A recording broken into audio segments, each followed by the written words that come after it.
Hello बच्चों, quantum lab में आपका फिर से स्वागत है। तो आज की इस वीडियो में हम बात करेंगे न्यूटन्स लॉज ऑफ मोशन में contact force, fluid diagram and force equation के बारे में, राइट? तो चलो स्टार्ट करते हैं। तो सबसे पहले हम बात करते हैं लास्ट क्लास हमने क्या-क्या पढ़ा था, यानी लास्ट वीडियो में हमने क्या-क्या डिस्कस किया था। लास्ट वीडियो में हमने बात किया था न्यूटन फर्स्ट लॉ के बारे में। न्यूटन्स फर्स्ट लॉ के बारे में हमने डिस्कस किया था, राइट? इसे हमें लॉ ऑफ इनर्शिया ही बोलते हैं, लॉ ऑफ इनर्शिया। और लॉ ऑफ इनर्शिया क्या कहता था? लॉ ऑफ इनर्शिया के अकॉर्डिंग कि कोई भी ऑब्जेक्ट अगर रेस्ट पे है, अगर एक ऑब्जेक्ट रेस्ट पे है और या तो एक ऑब्जेक्ट कांस्टेंट वेलोसिटी से मूव कर रहा है, तो ये तब तक से अपने इनिशियल स्टेट में ही रहेगा जब तक से इस पे कोई एक्सटर्नल फोर्स ना लगे, राइट? मतलब कि ये एक तरह से फोर्स का क्वालिटेटिव डेफिनेशन को एक्सप्रेस करता है कि मतलब फोर्स होता क्या है। फोर्स क्या करता है? किसी भी बॉडी के स्टेट ऑफ मोशन को चेंज करता है या चेंज करने की कोशिश करता है, राइट? तो ये हो गया Newton first law of motion. इसमें लॉ ऑफ इनर्शिया आता है। यहाँ से इनर्शिया का डेफिनेशन भी आता है कि इनर्शिया वो ऑब्जेक्ट, किसी भी ऑब्जेक्ट की प्रॉपर्टी है जिसकी वजह से वो अपने इनिशियल स्टेट ऑफ मोशन को रिटेन करने की, मतलब उसको उसी में रहने की कोशिश करता है, राइट? इसके बाद आते हैं हमारे पास Newton second law of motion. Newton's second law of motion. Second law में क्या था हमारे पास? यहाँ पे बताया गया था कि कोई भी जो फोर्स होता है, किसी बॉडी में फोर्स लग रहा है, वो उसके rate of change of momentum के डायरेक्टली प्रोपोर्शनल होता है और फोर्स का डायरेक्शन चेंज ऑफ मोमेंटम के डायरेक्शन के अलोंग होता है, राइट? मतलब बेसिकली कहना क्या चाहता था? F directly proportional to d p upon D t. और यहाँ से एफ का ऐसे लिख सकते थे, F directly proportional to change in momentum by change in time. ठीक है। अब यहाँ से एक बात समझते हैं। ये जो मोमेंटम डेल पी, और ये सॉरी डेल पी है यहाँ पे, ये चेंज इन मोमेंटम, ठीक है, यहाँ से आता है हमें क्वांटिटेटिव डेफिनेशन, मतलब कि फोर्स कितना होगा ये उसको। फर्स्ट लॉ क्या बताता है कि फोर्स क्या होता है, न्यूटन सेकंड लॉ बताता है कि फोर्स का जो मैग्नीट्यूड होता है, मतलब उसका क्वांटिटी कितना होगा, वो उससे न्यूटन सेकंड लॉ से मोशन से मिलता है हमें, ठीक है। अब यहाँ से हम इसको तीन पार्ट में डिवाइड कर सकते हैं, यहाँ से इसका एक्सप्रेशन को कैसे। फर्स्ट पार्ट तो हो गया कि अगर हमारा मास कांस्टेंट है, अगर मास कांस्टेंट है तो उस केस में क्या होगा? मोमेंटम, मोमेंटम में पता होता है मोमेंटम इज इक्वल टू क्या होता है? M into B. अगर इसमें मास कांस्टेंट हो गया, अगर एम कांस्टेंट हो गया, वी वेरिएबल है, तो पी हम फोर्स को क्या लिख सकते हैं? और ये प्रोपोर्शनलिटी कांस्टेंट, जब भी प्रोपोर्शनल हटता है ना तो कांस्टेंट आता है, और कांस्टेंट या इस केस में हमारे पास होता है 1। तो और ये एक्सपेरिमेंटली चेक किया गया, तो एफ इज इक्वल टू आता है m D we upon D t, और इक्वल्स, इसको हम लिख सकते हैं F is equals to d we upon D t होता है एक्सेलरेशन। यहाँ से हमारे पास आता है फोर्स का जो जनरल फॉर्मूला है जो हम यूज करते हैं normally, F is equals to M a, right? Second क्या है हमारे पास? सेकेंड क्या था कि if v is constant, v constant का मतलब है कि मास जो है वो वेरिएबल है, उस केस में हमारे पास फोर्स का वैल्यू क्या हो गया? V D M upon D T, right? और थर्ड सिनारियो क्या था कि जब दोनों वेरिएबल हो, भी वेरिएबल है, एम भी वेरिएबल, उस केस में क्या होगा हमारे पास? एफ का वैल्यू हो जाएगा M D we upon D T plus V D M upon D T, ठीक है। ये आ गया हमारे पास फोर्स का। और इसको ऐसे भी लिख सकते हैं, और एफ इक्वल्स टू हम लिख सकते हैं P final minus P initial bye change in time, simple, right? Clear? कहीं से कोई दिक्कत नहीं? ये था Newton first law second law, हमने लास्ट क्लास में पढ़ा था, ठीक है। अब आज की इस वीडियो में हम बात करने वाले हैं कॉन्टैक्ट फोर्स, उसके टाइप्स के बारे में और उस पे बेस्ड प्रॉब्लम्स के बारे में। तो सबसे पहले बात है तो कॉन्टैक्ट फोर्स क्या होता है? तो एज इट्स नेम सजेस्ट, ठीक है, कॉन्टैक्ट फोर्स क्या होता है कि जब कोई दो ऑब्जेक्ट कॉन्टैक्ट में आते हैं तो वो एक दूसरे पे फोर्स लगाते हैं, राइट? या फोर्स का वो टाइप जो जिसको अप्लाई करने के लिए बॉडीज को कॉन्टैक्ट में आना होता है, इसको कहते हैं कॉन्टैक्ट फोर्स, ठीक है। तो कॉन्टैक्ट फोर्स हमारे पास दो तरह, हम यहाँ पे तीन तरह के कॉन्टैक्ट फोर्स के बारे में पढ़ेंगे। Normal reaction, tension and friction, ठीक है। कोई दिक्कत नहीं। अभी जो कॉन्टैक्ट फोर्स होते हैं ये बेसिकली क्यों लगते हैं? तो जब दो बॉडी कॉन्टैक्ट में आते हैं तो उनके जो मॉलिक्यूल्स होते हैं उनके बीच में जो इंटरेक्शन फोर्स लगता है, ये इसका रिजल्ट होता है कॉन्टेक्ट फोर्स। ठीक है, अब इसमें हम बात करेंगे 3 तरह के कॉन्टेक्ट फोर्स के बारे में, normal reaction, tension and friction. सबसे पहले बात करते हैं नॉर्मल रिएक्शन। तो जो नॉर्मल रिएक्शन होता है, नॉर्मल फोर्स, इसको को नॉर्मल रिएक्शन फोर्स भी बोलते हैं। ये क्या होता है कि जब दो बॉडी एक दूसरे कॉन्टेक्ट में आते हैं ना, तो ये उस सरफेस के परपेंडिकुलर होता है, इसलिए इसको बोलते हैं नॉर्मल फोर्स। और या तो इसको ऐसे भी कह सकते हैं कि ये ना कॉन्टेक्ट फोर्स का वो कंपोनेंट है जो कॉन्टेक्ट सरफेस के परपेंडिकुलर होता है, ये हमेशा परपेंडिकुलर लगता है। ठीक है, और ये हमेशा क्या करता है, जिस बॉडी मतलब ये जो है ना, जब दो बॉडी एक दूसरे को कंप्रेस करने की कोशिश कर रहे थे, एक दूसरे पे फोर्स लगा रहे थे, एक दूसरे को कंप्रेस करने की कोशिश कर रहे थे, तभी ये नॉर्मल फोर्स लगता है। जैसे कि सपोज यहाँ पे एक ब्लॉक रखा हुआ है सरफेस पे, ये है सरफेस, इस पे एक ब्लॉक रखा हुआ है। अब यहाँ पे क्या है, ये अब इसका कुछ तो वेट होगा, वेट क्या होता है, नीचे लगता है। तो उस वेट के चलते ये जो ब्लॉक है, ये इस टेबल पे नीचे की तरफ कुछ फोर्स लगा रहा होगा, इस टेबल को नीचे की तरफ पुश करने की कोशिश कर रहा होगा। तो ये जो फोर्स लगाएगा नीचे की तरफ, उसी तरह से ये हो गया नॉर्मल फोर्स। और उसी तरह से ये जो टेबल है ना, ये इस ब्लॉक के सरफेस को ऊपर की तरफ फोर्स लगाएगा, ये होगा नॉर्मल फोर्स, राइट। तो ये मान लेते हैं कि ये ब्लॉक हो गया और ये है टेबल। तो ये जो है normal force on block due to table, और ये है normal force on table due to block. समझ में आई बात। और ये दोनों है इस कॉन्टेक्ट सरफेस के परपेंडिकुलर। क्लियर।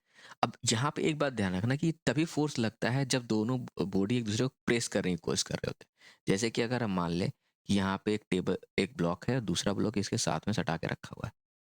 ठीक है, अब दोनों ब्लॉक एक दूसरे एक साथ मतलब सटा के रखा हुआ है, राइट। लेकिन ये एक दूसरे को पुश नहीं कर रहे, मतलब एक दूसरे को कंप्रेस करने की कोशिश नहीं कर रहे। ना तो ये इसको पुश कर रहा है, ना तो ये इसको पुश कर रहा है। मतलब ये दोनों एक जगह पे रखे हुए हैं। तो इनके बीच में ये जो सरफेस है ना, यहाँ पे, यहाँ कोई नॉर्मल रिएक्शन फोर्स नहीं लगेगा, राइट। नॉर्मल रिएक्शन फोर्स इस सरफेस के मतलब इस ब्लॉक और इस टेबल के बीच में लगेगा, और इस ब्लॉक और इस टेबल के बीच में लगेगा नॉर्मल फोर्स, राइट। और वो इस कॉन्टेक्ट सरफेस के परपेंडिकुलर होगा। लेकिन जैसे ही हम यहाँ पे इसको पुश करेंगे, तो इन रिटर्न ये जो ब्लॉक है ये भी इसको आगे पुश करेगा। उस केस में ये क्या आएगा, इसको कंप्रेस करने की कोशिश कर रहा होगा, और ड्यू टू इनर्शिया ये ब्लॉक भी इसको कंप्रेस करने की कोशिश करेगा, है ना। तो उस केस में हमारे पास यहाँ पे इन दोनों के जो कॉन्टेक्ट सरफेस है, यहाँ पे एक नॉर्मल फोर्स डेवलप होगा। समझ में आई बात। तो नॉर्मल फोर्स मतलब अगर हम ओवरऑल बात करें तो नॉर्मल फोर्स क्या होता है, कॉन्टेक्ट सरफेस के परपेंडिकुलर लगने वाला, मतलब जो सरफेस है उस पर परपेंडिकुलर लगने वाला कॉन्टेक्ट फोर्स है। ठीक है, या कॉन्टेक्ट सरफेस का कंपोनेंट है। क्लियर। दूसरा, ये तभी लगता है जब बॉडी एक दूसरे के ऊपर एक दूसरे को कॉम्प्रेस करने की कोशिश करे। अगर कॉम्प्रेस करने की कोशिश नहीं कर रहे होंगे तो फोर्स नहीं लगेगा। ठीक है। उसके बाद बात करते हैं हम टेंशन। अब टेंशन क्या होता है, टेंशन लगता है स्ट्रिंग या रोप में। ठीक है, और ये इसका भी अगर रूट कॉज बात करें तो ये भी इंटरमोलिकुलर जो इलेक्ट्रोमैग्नेटिक फोर्सेज होता है, वही इसका मेन रीजन होता है। ठीक है, अब जैसे बात करते हैं कि यहाँ पे एक स्ट्रिंग है और उससे एक ना ब्लॉक बंधा हुआ, और यहाँ पे ना हम इसको जैसे पुल कर रहे हैं। अब देखो फोर्स हम लगा रहे हैं इस पॉइंट पे, लेकिन ये जो फोर्स है, इस फोर्स चलते ये जो ब्लॉक है ये भी हो सके तो मूव करने लगे। लेकिन हम फोर्स तो रोप के इस एंड पे लगा रहे हैं, समहाउ ये जो फोर्स है इस एंड पे ट्रांसमिट हो रहा है, राइट। तो ये रोप में क्या हो रहा है, एक टेंशन डेवलप कर रहा है।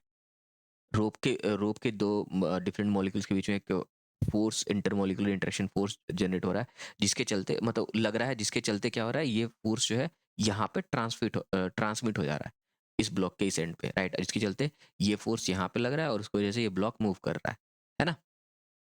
कोई दिक्कत। तो ये जो टेंशन है ये लगता है स्ट्रिंग में, स्ट्रिंग या रोप में। अब जो टेंशन का डायरेक्शन होता है वो इस तरह से होता है कि वो ना रोप के लेंथ को कम करने की कोशिश करता है, रोप के लेंथ को कम करने की कोशिश करता है। कोई दिक्कत।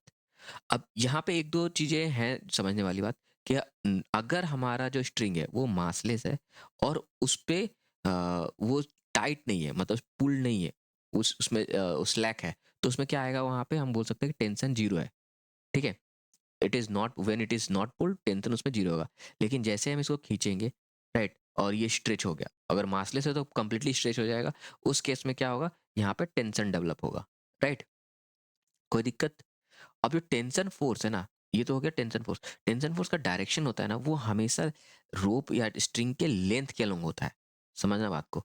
टेंशन फोर्स हमेशा रोप और स्ट्रिंग के लेंथ के अलॉन्ग होता है। जैसे कि अगर ऐसे समझ रहे, यहाँ पे ब्लॉक इधर खींच रहा है तो जो टेंशन फोर्स लग रहा है इधर लग रहा है इस ब्लॉक पे, राइट।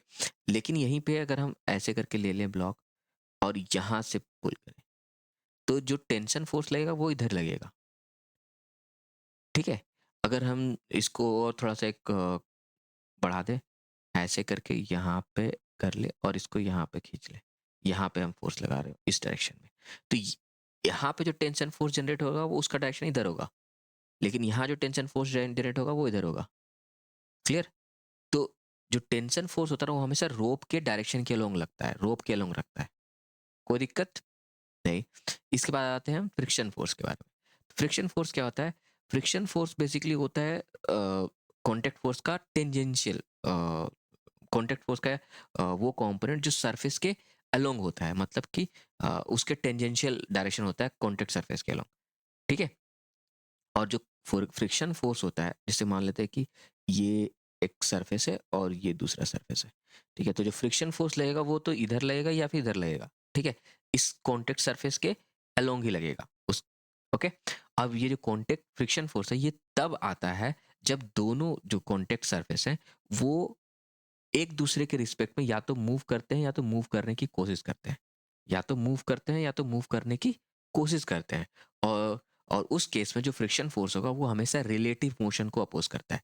ध्यान रखना वर्ड टर्म, हम रिलेटिव मोशन को, ये जो फ्रिक्शन फोर्स है रिलेटिव मोशन को अपोज करता है, ना कि मोशन को।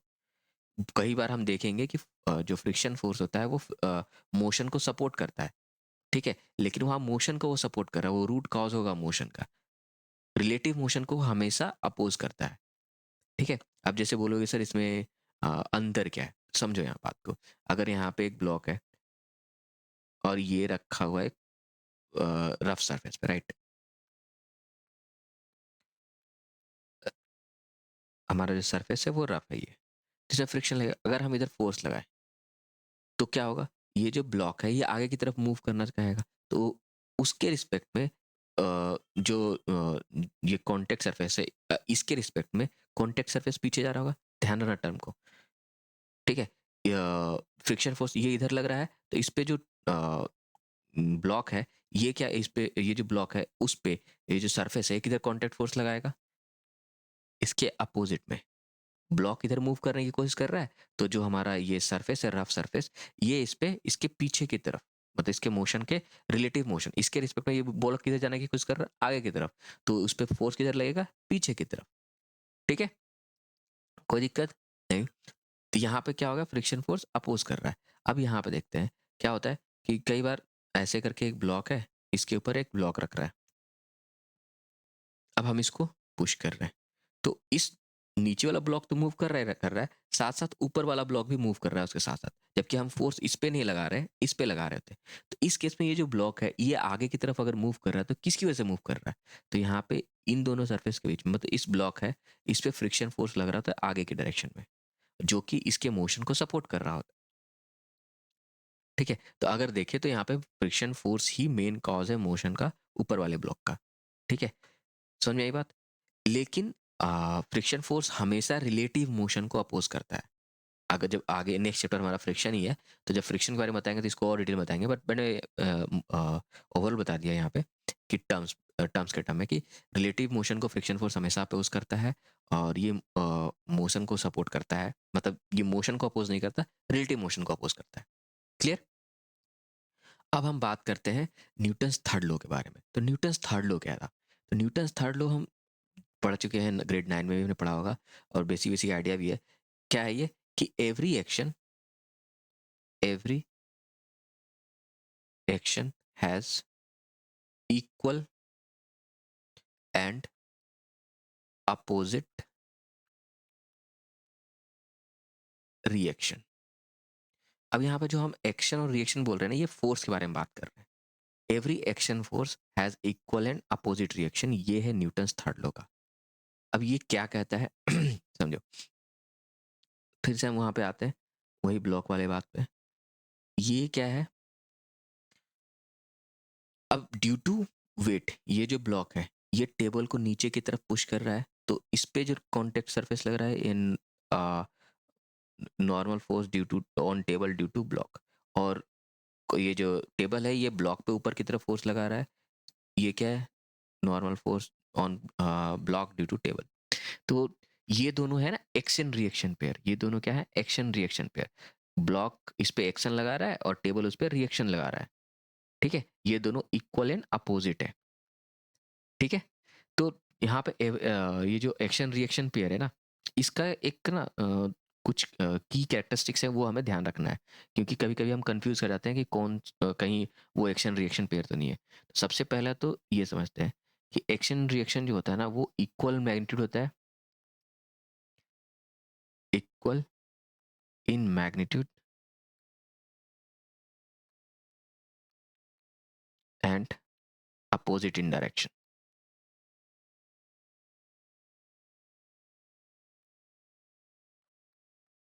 ठीक है। दूसरा क्या होता है, जो ये कौन एक्शन रिएक्शन पेयर होता है ना वो सेम टाइप पर नेचर उनका सेम होता है, मतलब सेम नेचर के फोर्स होते हैं, राइट। तो फोर्स ऑफ सेम नेचर। अब ऐसा नहीं है कि अगर एक ग्रेविटेशनल फोर्स है तो दूसरा इलेक्ट्रोमैग्नेटिक फोर्स हो जाएगा, या दूसरा इलेक्ट्रोमैग्नेटिक फोर्स है तो पहला कुछ और टाइप का फोर्स हो जाएगा। दोनों का नेचर सेम होना चाहिए, फोर्स ऑफ सेम नेचर। तीसरा होना चाहिए कि जो एक्शन रिएक्शन होता है ना ये डिफरेंट बॉडीज पे लगना चाहिए, एक ही बॉडी पे नहीं लगना चाहिए। तो action and reaction must be acting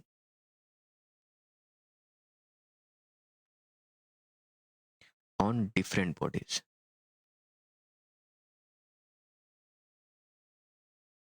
मतलब कि एक्शन और रिएक्शन एक ही बॉडी पे नहीं लग सकता है। जैसे कि ये जो ब्लॉक है ये इस टेबल पे एक्शन लगा रहा है, मान लेते हैं ये है हमारा एक्शन, तो इसका रिएक्शन है ये, ठीक है, ये जो टेबल है उस ब्लॉक पे लगा रहा है। तो एक्शन रिएक्शन जो होता है वो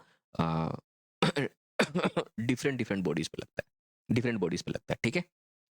कोई दिक्कत यहाँ पे, ठीक है। अब कभी कभी कंफ्यूज हो जाते हैं कि अगर यहाँ पे इस ब्लॉक का एक वेट भी होता है, वेट वेट होता है mg। अब ये और ये दोनों एक्शन रिएक्शन पेयर्स है, बिल्कुल नहीं।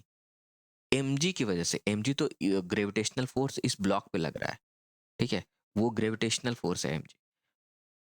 वो उस ग्रेविटेशन फोर्स के चलते बॉडी आगे की तरफ मूव करता है, मतलब नीचे की तरफ मूव करने की कोशिश करता है, और इस ब्लॉक इस टेबल को कंप्रेस करने की कोशिश करता है।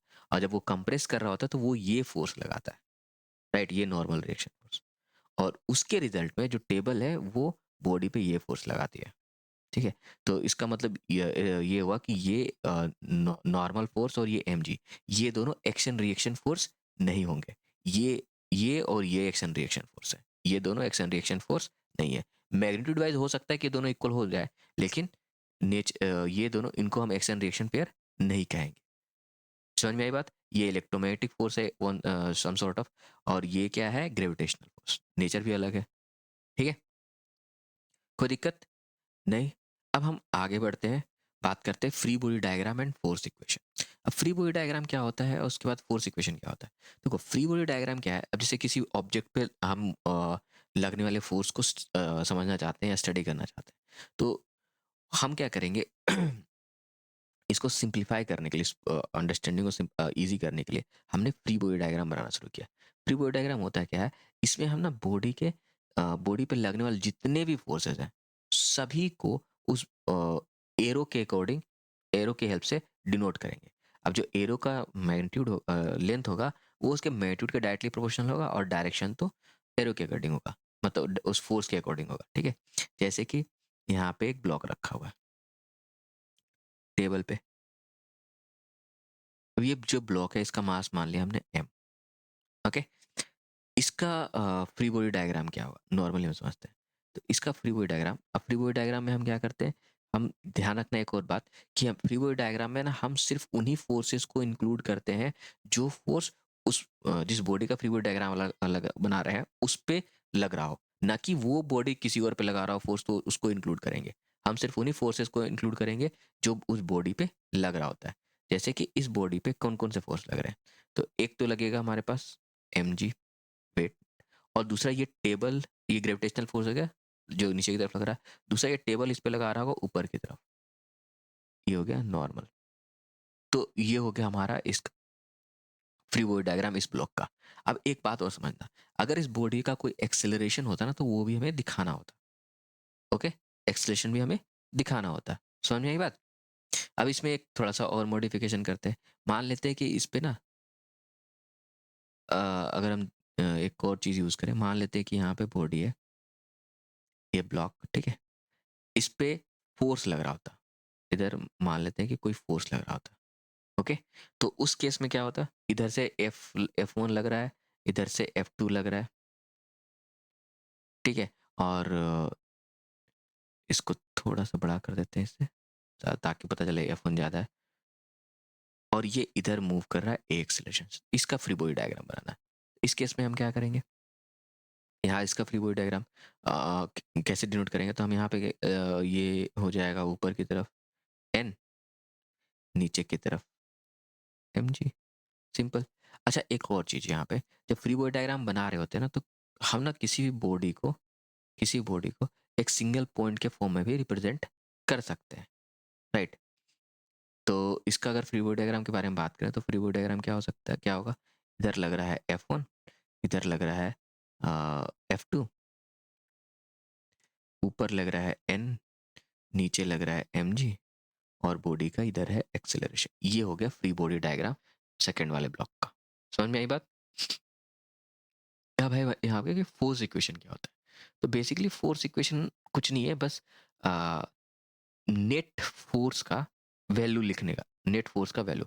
अब नेट फोर्स का वैल्यू का और नेट फोर्स का इक्वेशन हम कैसे लिखे फोर्स का, तो इसमें क्या होता है ना, हम ना पूरे फोर्सेस को दो कंपोनेंट में ब्रेक कर लेते हैं, मतलब कि एक अलोंग द सरफेस, मतलब अलोंग द सरफेस, और परपेंडिकुलर टू सरफेस।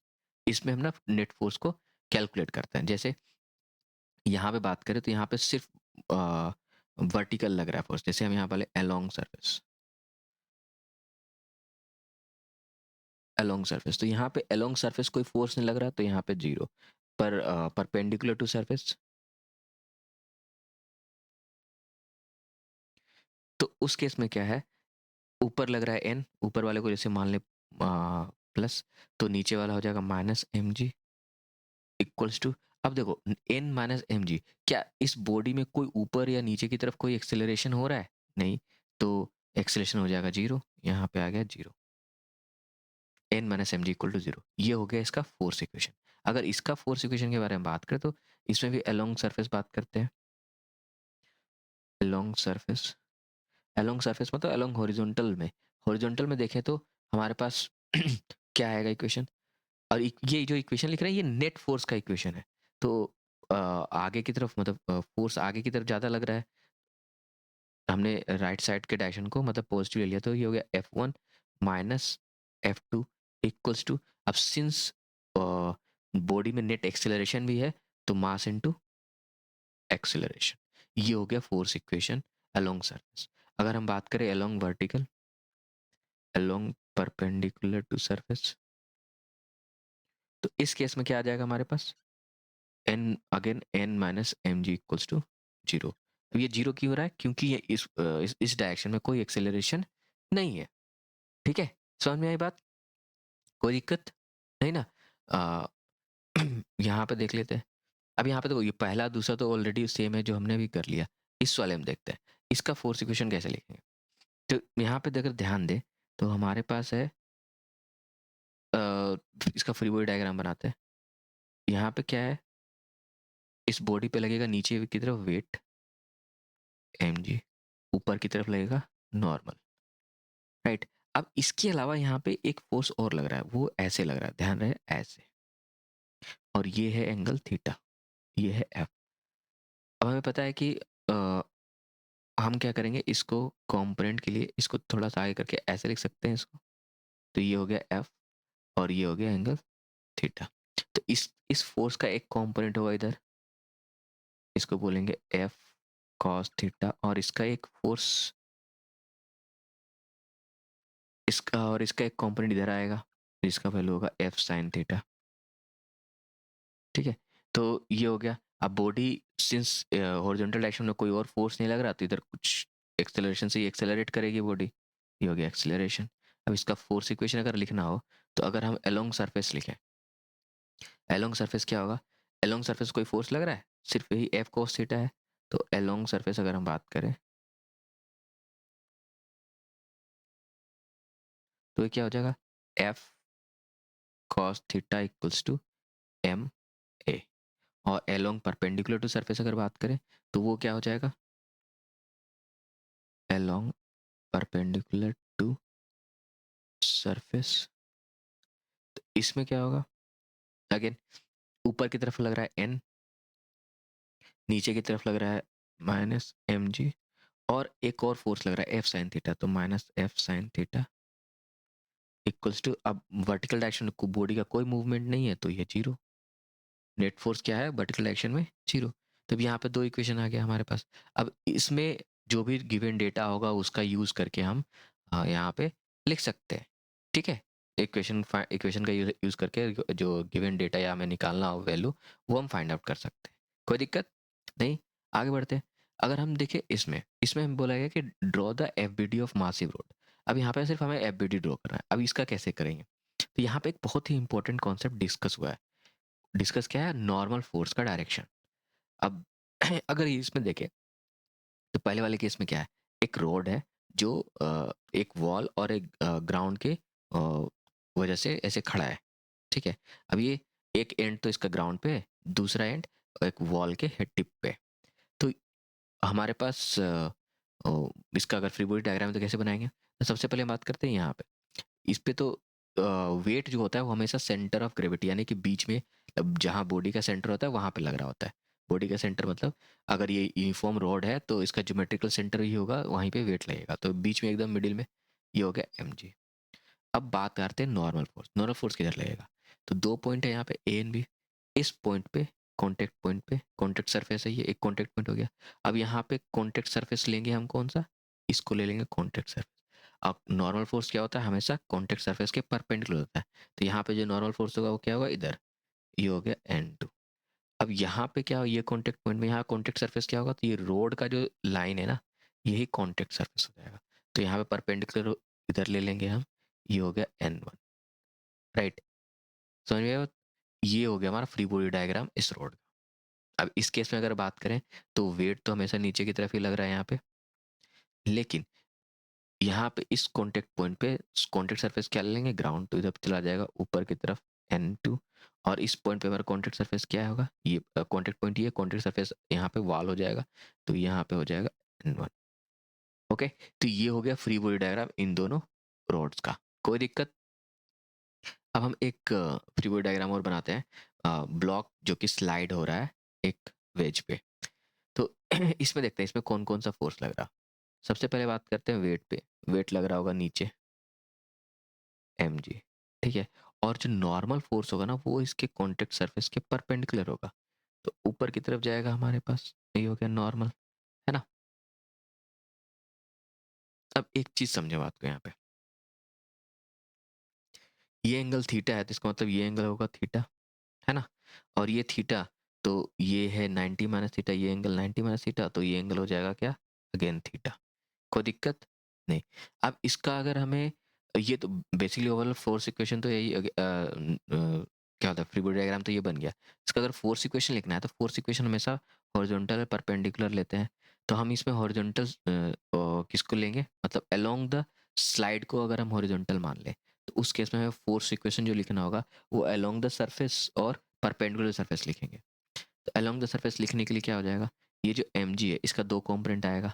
एक बनेगा यहाँ पे एम जी कॉस थीटा, और इधर एक आ जाएगा एम जी साइन थीटा। ठीक है, तो इसका अगर हम फोर्स इक्वेशन लिखना चाहें तो हम क्या लिखेंगे? Along surface. अलोंग सरफेस अगर बात करें तो सरफेस के अलोंग क्या है? सिर्फ एम जी साइन थीटा लग रहा है, वो भी नीचे की तरफ। तो हम लिख सकते हैं एम जी साइन थीटा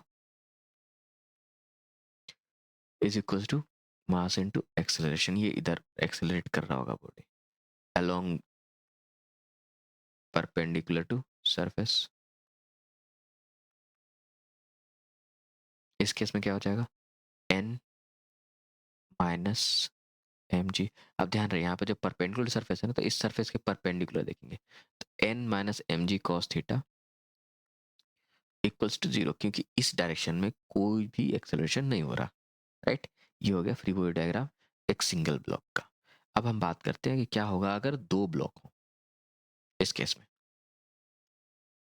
अगर हम इस क्वेश्चन में देखें तो यहाँ पे अब अभी तक हम देख रहे थे कि एक एक सिंगल सिंगल ब्लॉक का, यहाँ पे दो ब्लॉक है ए और बी।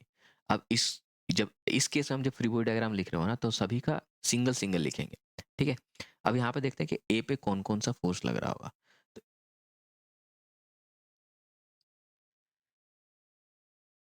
अब ये क्वेश्चन देखते हैं। इस क्वेश्चन में क्या रखा है, दो ब्लॉक है हमारे पास और इन दोनों में इन दोनों का एफबीडी निकालना है। अब जब भी ऐसा क्वेश्चन हो ना जहाँ पे कॉम्बिनेशन ऑफ ब्लॉक्स हो, तो हमें ना हर एक ब्लॉक का फ्री बॉडी डायग्राम अलग अलग निकालना होता है। जब भी हम फ्री बॉडी डायग्राम बनाते हैं, एक सिंगल ब्लॉक का निकाल रहे होते हैं, ठीक है, या सिंगल बॉडी का, तो इसका फ्री बॉडी डायग्राम अलग निकालेंगे और बी का अलग निकालेंगे, ओके। अब ए पे लगने वाले फोर्स के बारे में बात कर लेते हैं। ए पे कौन कौन सा फोर्स लगेगा, तो ए पे तो एक इसका नीचे वेट लगेगा, मान लेते हैं इसका मास है m1 और इसका मास मान लिया हमने m2, तो m1 जी नीचे की तरफ लगेगा और जो वेट होता है वो हमेशा वर्टिकली डाउनवर्ड लगता है, ठीक है। और इसका हो गया नॉर्मल इधर, ये नॉर्मल।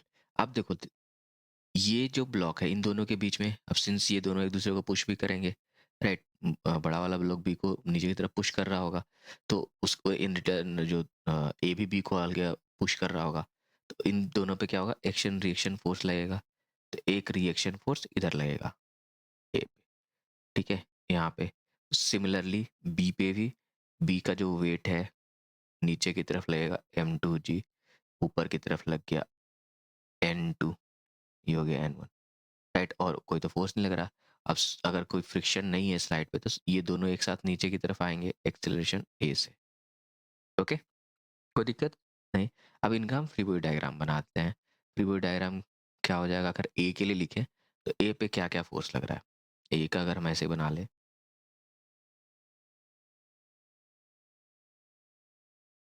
तो ए पे इधर लग रहा है m1g।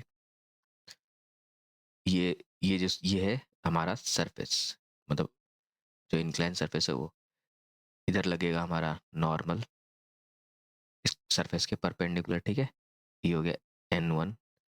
और इसको हम ले लेंगे थीटा, अगर ये एंगल है थीटा तो। अब इसके चलते क्या होगा, m1g के दो कंपोनेंट होंगे, एक अलोंग द लाइन होगा। हम्म, अच्छा, एक और ये जो रिएक्शन फोर्स है इस पे लगेगा, बी ए पे लगा रहा होगा एक रिएक्शन फोर्स, तो रिएक्शन फोर्स भी हमारा इधर लग रहा होगा, इस डायरेक्शन में रिएक्शन फोर्स लग रहा होगा, ये आर।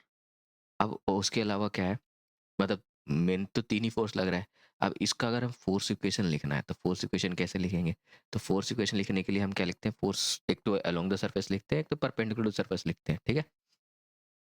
तो उसके लिए हमें ये जो m1g है उसके कंपोनेंट में, उसको कंपोनेंट ब्रेक करना होगा। तो m1g का एक कंपोनेंट होगा यहाँ पे m1g cos थीटा, और इधर आएगा m1g sin थीटा। तो अगर हम इसका फोर्स इक्वेशन लिखें कि अलोंग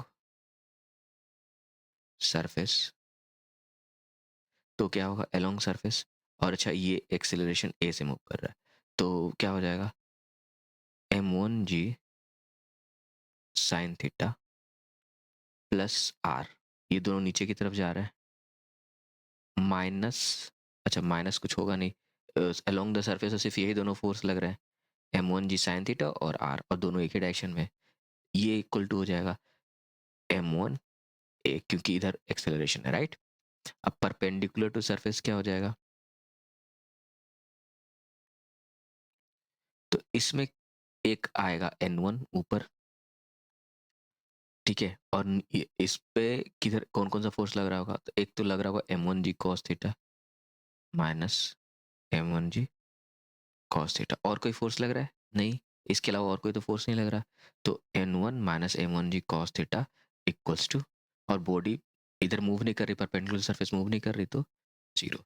ये हो गया इसका फ्री बॉडी डायग्राम और इसका फोर्स इक्वेशन, ठीक है। अगर बी का लिखना हो तो बी का फ्री बॉडी डायग्राम अगर हम बनाना हो तो कैसे होगा, तो ये हो गया हमारा इंक्लाइन प्लेन, अगेन ये हो गया सरफेस थीटा, यहाँ पे हो जाएगा हमारा नॉर्मल, इधर लग रहा है हमारा m2g, ये n2 है इधर। अब इस पे क्या है, जो रिएक्शन फोर्स ए के चलते लग रहा है वो इधर लग रहा है, ये r। अब ये हो गया थीटा, तो m2g का दो कॉम्पोनेंट होगा अगेन, अगर फोर्स इक्वेशन लिखना है तो m2g cos थीटा इधर आ जाएगा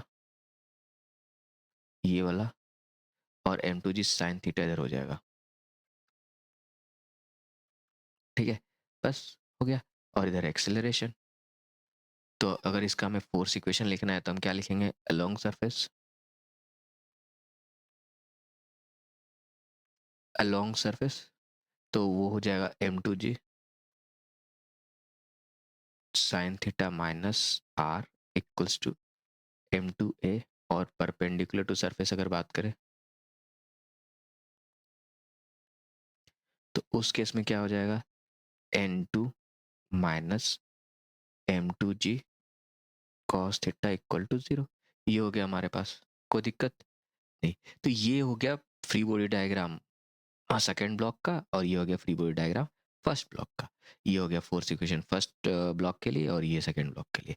अब हमारे पास जो भी गिवन डेटा होगा और उससे रिलेटेड जो भी चीज़ें हमें निकालनी होंगी वो इन चार इक्वेशन 1 2 3 4 इनका यूज करके हम निकालेंगे। अब ये जो नॉर्मल वाला जो पार्ट है ना, n1 और n2, ये नॉर्मली ये तब यूज होंगे जब फ्रिक्शन का इन्वॉल्वमेंट होगा। अदरवाइज यही दो इक्वेशन से, इस इक्वेशन से और इस इक्वेशन से जो रिलेवेंट डेटा चाहिए होगा वो आ जाएगा हमारे पास, ठीक है, कोई दिक्कत। अभी ये हो गया दो ब्लॉक के लिए। अगर हम तीन ब्लॉक का केस देखें तो यहाँ पे इसमें हमें फ्री बॉडी डायग्राम बनाना है इन तीन ब्लॉक का। तो यहाँ पे क्या क्या है देख समझते हैं। यहाँ पे हमें तीनों ब्लॉक का अलग अलग निकालना होगा, ए बी सी, ठीक है, और इस पे फोर्स भी लग रहा है। अब इस केस में हम क्या करेंगे, फ्री बॉडी डायग्राम देखेंगे ए बी और सी पे। ए का क्या है, ए पे अगर ए की बात करें, अगर हम सिर्फ सिंपल ए की बात करें तो ए पे कौन कौन सा फोर्स लग रहा होगा, तो बी ए पे एक फोर्स लगा रहा होगा, जैसे वो हो गया ऊपर की तरफ, मान लिया हमने n1।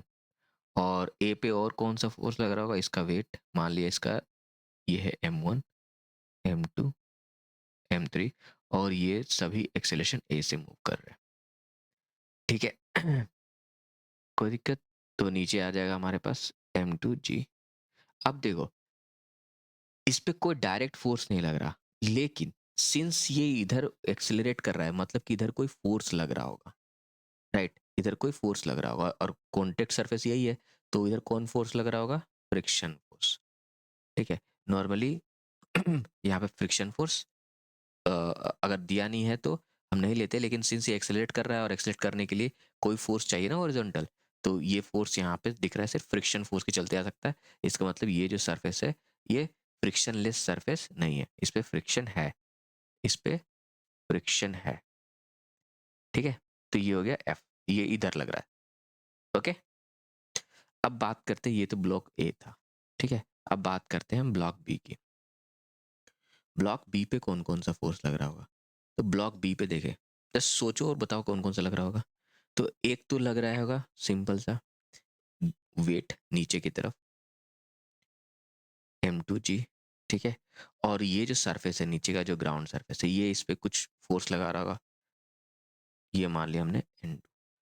अब ध्यान दो बी ए पे क्या लगाया था n1, तो एज अ रिजल्ट इन दोनों का जो रिएक्शन फोर्स है ए बी पे भी उतना ही फोर्स लगाएगा, तो ए बी पे लगाएगा क्या, n1 फोर्स नीचे की तरफ, जितना बी ने ए पे लगाया था उतना ही ए ने बी पे लगाया n1 फोर्स। इधर से लग रहा है इधर एफ। अब इन दोनों के बीच में भी ए बी जो है एक बी जो है सी को पुश करेगा इधर, एक रिएक्शन फोर्स आएगा तो जिसके चलते इधर एक्शन रिएक्शन पेयर बनेगा, ओके राइट। तो इधर एक फोर्स लग रहा है आर, ओके, और बॉडी इधर एक्सेलरेट कर रही है ये हो गया फ्री बॉडी डायग्राम बी का, कोई दिक्कत। अगर हम सी की बात करें तो सी का फ्री बॉडी डायग्राम क्या होगा, सी पे कौन कौन से फोर्स लग रहे हैं, तो सी पे सिर्फ ऊपर की तरफ ये लग रहा है n3, नीचे की तरफ m3g, और इधर लग रहा है हमारे पास r फोर्स बस, और ये इधर एक्सेलरेट कर रहा है a। इसके अलावा और कोई फोर्स नहीं लग रहा है सी पे। तो ये तीनों हो गए फ्री बॉडी डायग्राम इन तीनों ब्लॉक के।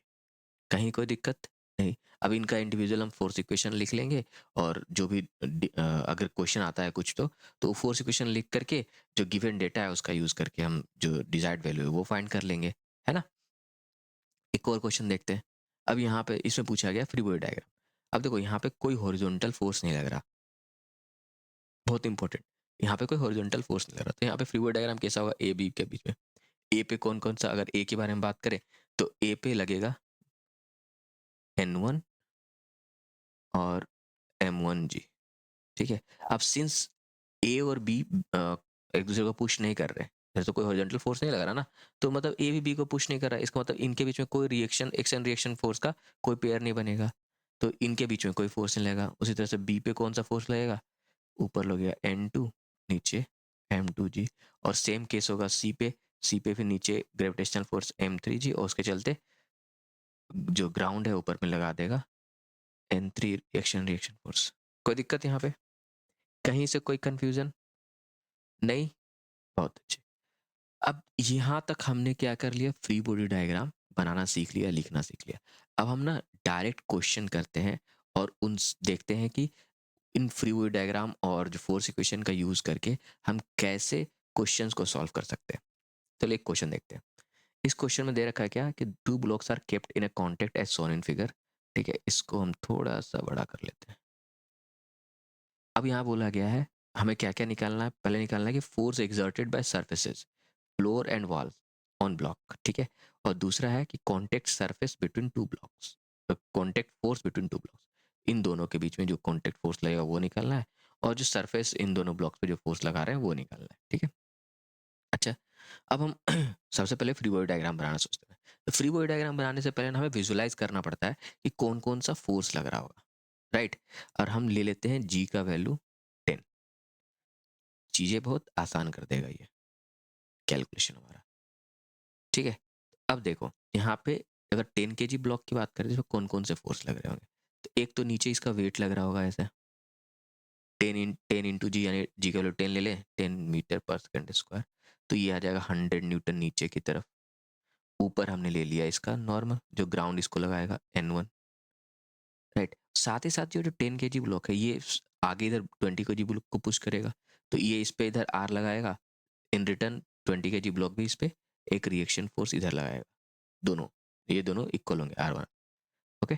तो ये हो गया ब्लॉक 10 kg ब्लॉक का। 10 kg ब्लॉक पे फिर क्या फोर्स, फ्री बॉडी डायग्राम क्या हुआ, ऊपर की तरफ लगा रहा है हमारा N1, नीचे की तरफ 100 न्यूटन, इधर लग रहा है हमारे पास 100 न्यूटन इधर से भी, और इधर से लग रहा है हमारा N। और सिंस आगे यहाँ पे ये पाथ है ब्लॉक्ड है, तो इसका कोई एक्सेलरेशन नहीं है, यानी कि एक्सेलरेशन इक्वल टू 0 इन दोनों ब्लॉक का है, तो यहाँ पे भी कोई एक्सेलरेशन नहीं है, राइट। अब हम बात करते हैं सेकेंड ब्लॉक पे।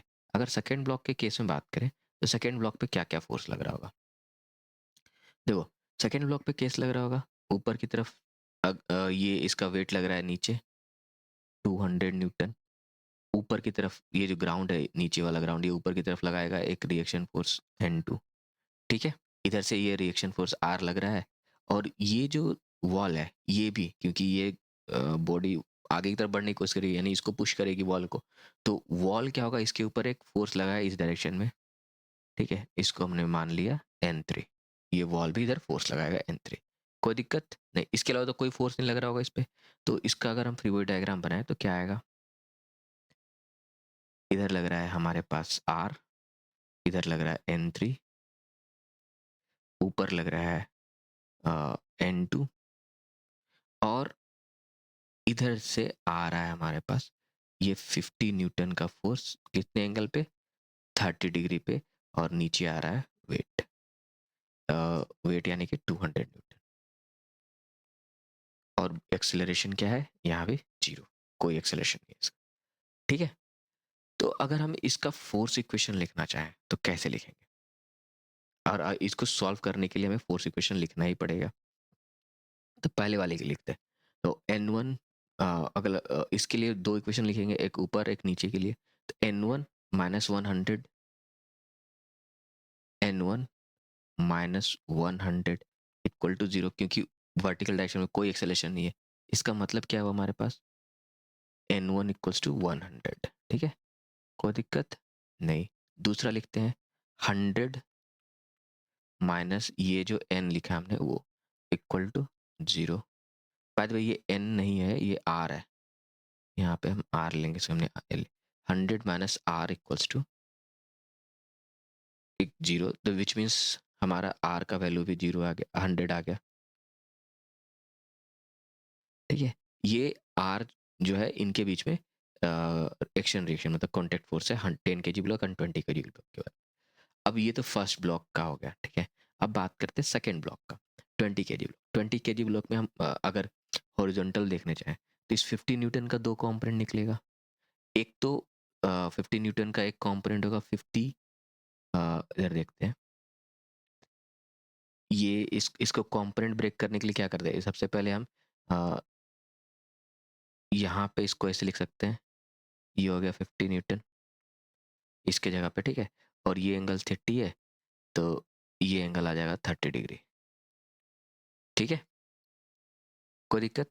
तो इसका दो कंपोनेंट होगा, ध्यान रहे ये दोनों मतलब अलग अलग नहीं है, इसी को हम आगे बढ़ा करके लेके आ रहे हैं।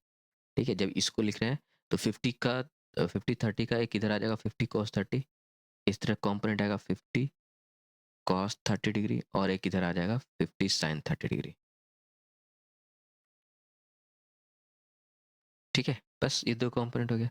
तो इसका अगर हम कंपोनेंट निकले अलोंग वर्टिकल में तो क्या क्या आएगा, n2 माइनस 200 माइनस एक तो और है ना 50 cos 30 का वैल्यू कितना होता है 50 cos 30 डिग्री। cos 30 का वैल्यू कितना होता है √3/2, तो 50 √3/2 और equal to 0।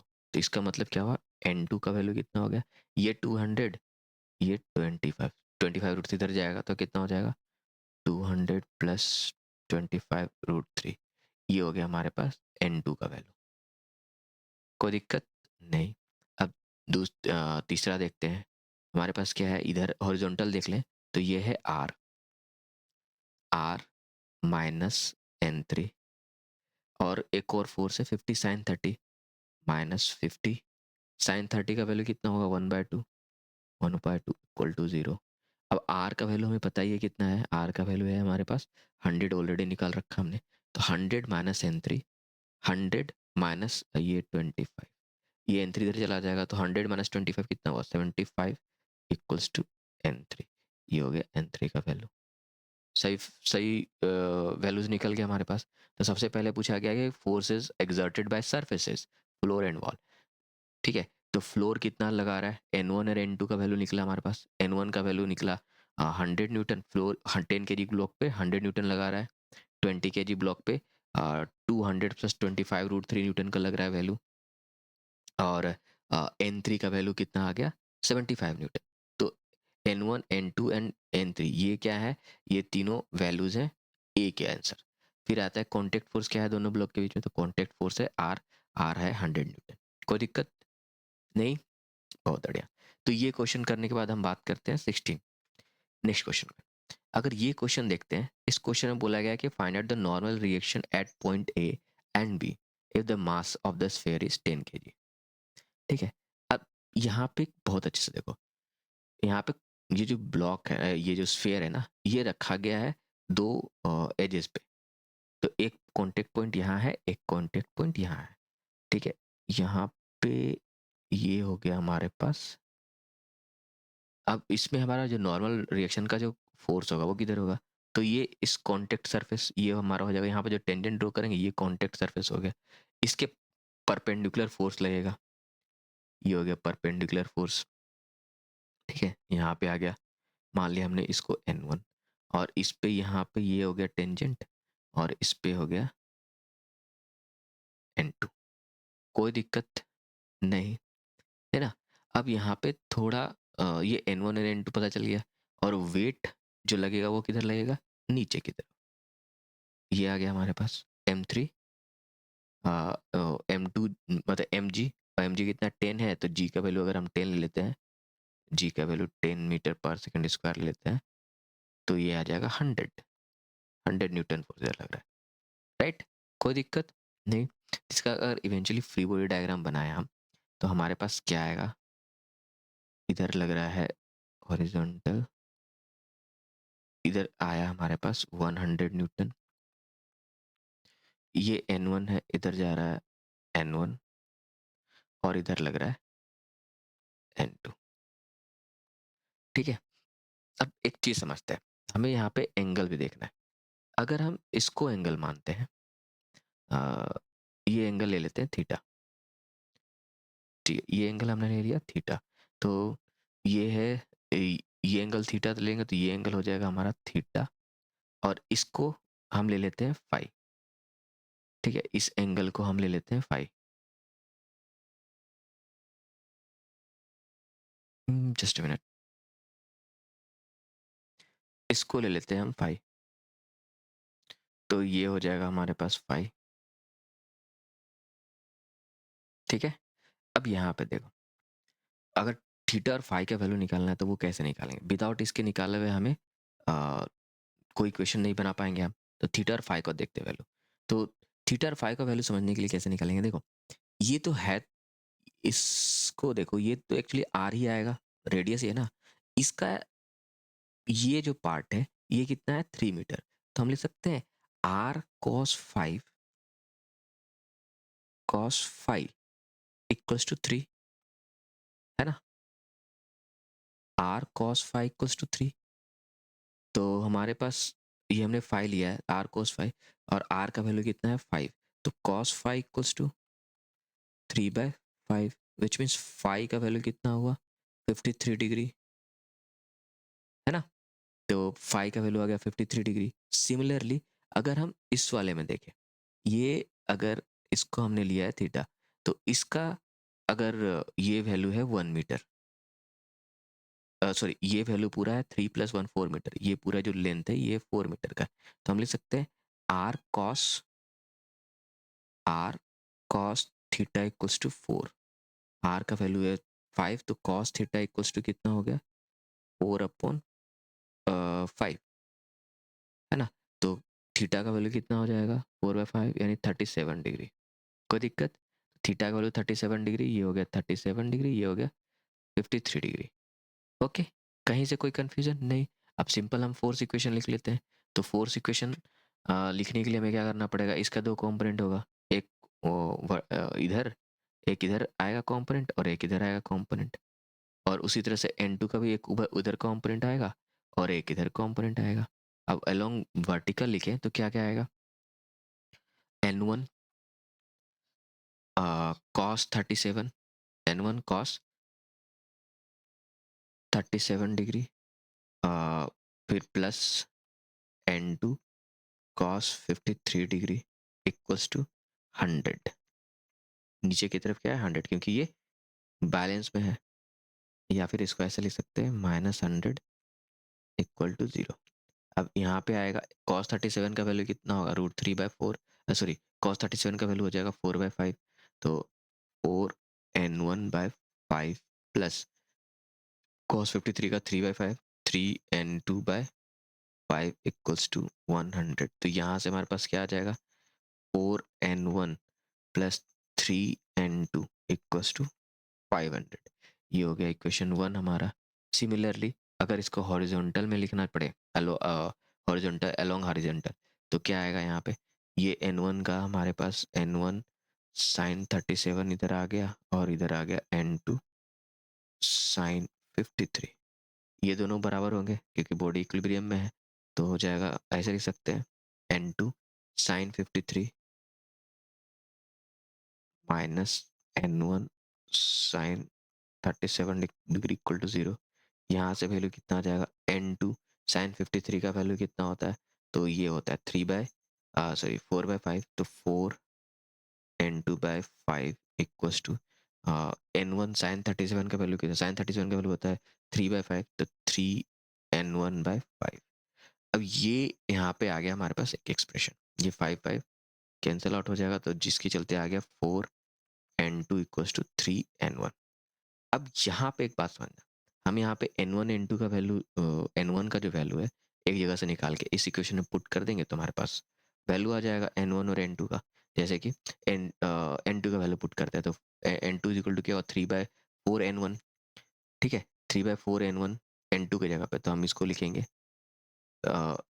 n2 is equal to 3/4n1। यहाँ से आ जाएगा ना 3/4n1। अब ये वैल्यू यहाँ पुट कर देंगे तो आएगा क्या, 4n1 plus 3 into 3/4n1 equals to 500। यही आया हमारे पास।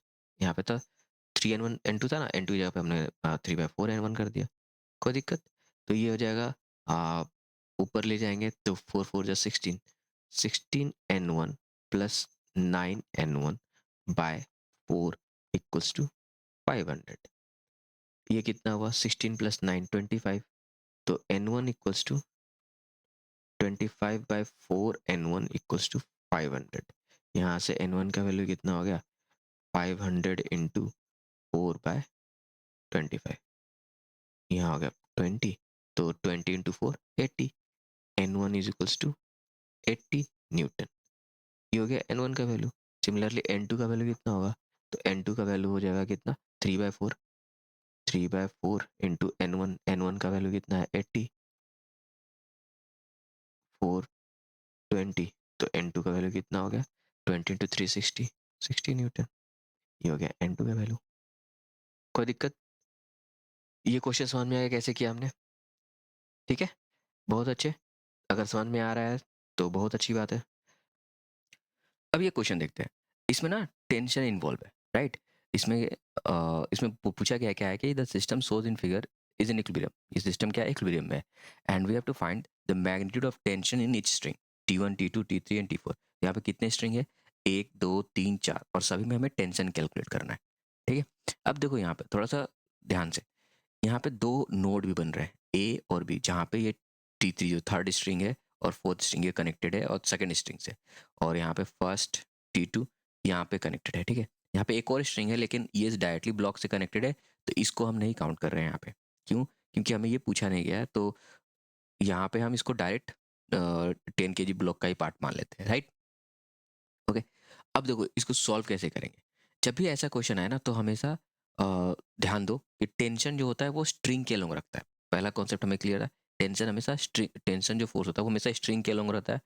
ठीक है, तो अब अगर हम नोड बी के बारे में बात करें, नोड बी, तो यहाँ पे क्या लग रहा है, अगर यहाँ पे देखें तो फोर्स क्या लग रहा है, ये है हमारा पॉइंट बी।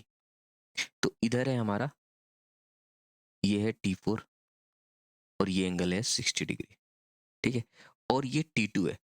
अब ये इस पॉइंट बी के लिए T2 किधर होगा, T4 इधर लग रहा है, T2 इधर लगेगा, और ये T3 इधर लगेगा, राइट?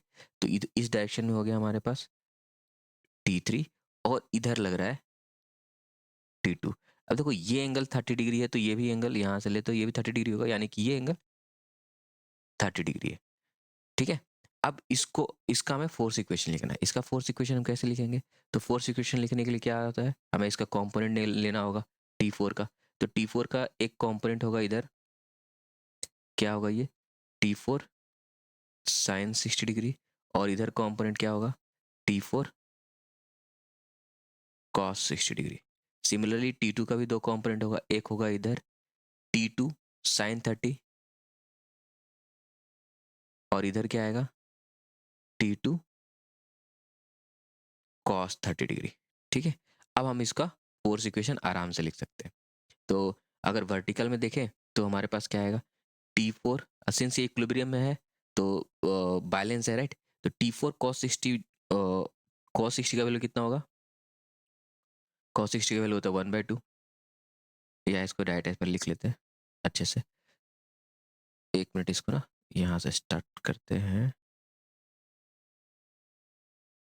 इस जगह पे इक्वेशन यहाँ लिखते हैं, इसका इक्वेशन। ठीक है, तो हमारे पास क्या है, T4 cos 60 डिग्री, ये किसके बराबर होगा, तो ये है T2 cos 30, क्योंकि ये बैलेंस में वर्टिकल डायरेक्शन में यही दोनों फोर्स लग रहा है ना, कोई दिक्कत। अब T4 cos 60 का वैल्यू कितना होता है, तो cos 60 का वैल्यू होता है 1/2, और T cos 30 का वैल्यू कितना होता है, तो √3/2। तो हमारे पास कितना आ गया यहाँ से, T4 इक्वल्स टू √3 T2। ये हो गया हमारे पास इसके बीच में T2 एंड T4 के बीच में रिलेशनशिप, इसको मान लेते हैं इक्वेशन 1। अब हम इसको हॉरिजॉन्टल में अगर इसका इक्वेशन लिखे हैं हम, ठीक है, हॉरिजॉन्टल में, तो इसका इक्वेशन क्या आएगा यहाँ पे, हॉरिजॉन्टल डायरेक्शन में कौन कौन सा फोर्स लग रहा है, T4 sin 60, और ये T3 और T2 sin 30 एक डायरेक्शन में, तो मतलब T4 इन दोनों के सम के बराबर होगा, है ना। इसको ऐसे लिख सकते हैं, T4 और sin 60 का वैल्यू कितना होता है, √3/2, तो √3/2, ये किसके बराबर होगा, T3 प्लस T2 sin 30 का वैल्यू कितना होता है, 1/2, तो T2 1/2। अब इसको अगर हम ऐसे लिखे, तो √3 T4, ये हो जाएगा 2T3 प्लस T2, राइट। इसको मान लेंगे इक्वेशन 2, कोई दिक्कत। यहाँ से हमें 2 इक्वेशन बन के आ गया, ठीक है। अब हम इस पॉइंट ए के बारे में बात करते हैं। पॉइंट ए पे है हमारा, पॉइंट ए, इसमें क्या क्या फोर्स लग रहा है यहाँ पे देख लेते हैं। यहाँ पे ए के लिए इधर लग रहा है हमारे पास T1, इधर लग रहा है ये, इसको अगर हम जी का वैल्यू 10 ले ले तो 100 न्यूटन नीचे की तरफ, राइट, 100 न्यूटन वेट इसका, तो इधर 100 नीचे नीचे लग रहा है हमारा 100 न्यूटन, ठीक है। इधर लग रहा है T1, और इधर लग रहा है, ये क्या है, T2, कितने एंगल पे, 30 डिग्री पे। अब इसका अगर हम फोर्स इक्वेशन लिखना चाहते हैं तो इसके इस T2 के 2 कंपोनेंट करने होंगे, एक इधर आएगा, वो क्या है, T2 cos 30 डिग्री, और इधर आएगा इसका कंपोनेंट T2 sin 30 डिग्री, ठीक है। अब इसका अगर हम वैल्यू लिखें तो क्या आएगा हमारे पास, T2 cos 30 का वैल्यू कितना होता है, cos 30 का वैल्यू होता है √3/2, तो T2, इसको इसी जगह लिखते हैं, T2 cos 30, cos 30 का वैल्यू होता है √3/2, ये इक्वल्स टू कितना होगा, 100 न्यूटन के बराबर, राइट। तो यहाँ से हमारे पास T2 का वैल्यू निकल गया, T2 इज इक्वल टू कितना होगा, 200/√3, ठीक है। ये हो गया T2 का वैल्यू, 200/√3, ठीक है। ये हो गया T2 का वैल्यू। फिर हम बात करते हैं T3 का, इधर हॉरिजॉन्टल इक्वेशन लिखें तो T1 इक्वल्स टू क्या आएगा हमारे पास, T1 इक्वल्स टू आएगा T2 sin 30, T2 और sin 30 का वैल्यू कितना होता है, 1/2, यानी कि T2/2 हो जाएगा T1, which means T1 is equals to T2 का हाफ, और T2 का हाफ कितना होगा, 200/√3 का हाफ कितना होगा, 100/√3, तो ये हो गया T1 का वैल्यू। यहाँ पे आ गया T1 और T2 हमने कैलकुलेट कर लिया। अब इन दोनों का यूज़ करके हम यहाँ पे पहले तो हमें T2 का यूज़ करके हम T4 का वैल्यू निकाल सकते हैं। तो T4 का वैल्यू कितना हो जाएगा, T4 is equal to √3 T2, √3 T2, यानी कि √3 इंटू 200/√3, तो ये हो गया T4 इक्वल्स टू कितना हो गया, 200 न्यूटन, ठीक है। याद रहे यहाँ पे भी न्यूटन है, फोर्स है ना, ये भी फोर्स है। T4 का 200 न्यूटन। अब हमें निकालना है T3 का वैल्यू, T3 का वैल्यू कितना होगा, अगर हम T3 का वैल्यू यहाँ से निकाले चाहे यहाँ से निकाले, किसी से भी हो सकता है, तो T3 इज इक्वल टू कितना होगा, T4 √3/2, तो T4 इंटू √3/2, T4 इंटू √3/2 करेंगे तो कितना आ जाएगा, ये 200 का हाफ यानी कि 100 equals to T3 plus T2 का 1/2। अगर इसका हम सॉल्व करें तो √3 इंटू T4, तो √3 इंटू T4 का वैल्यू है 200, √3 इंटू T4, ठीक है, 200 equals to 2T3, 2T3 plus हमारे पास कितना है T2, और T2 का वैल्यू कितना है हमारे पास, 200/√3, ठीक है। तो यहाँ पे हमारे पास कितना होगा, 2T3 equals to 200√3 minus 200 upon √3 which means √3 इसको करेंगे तो कितना हो जाएगा 3 √3 इंटू √3 हो जाएगा 3 3 into 2 6 600 minus 200 that is 400 upon √3 ये किसके किसके बराबर है 2t3 के इस which means t3 is equal to 400 by √3 into 2 which means t3 equals to 200 upon √3।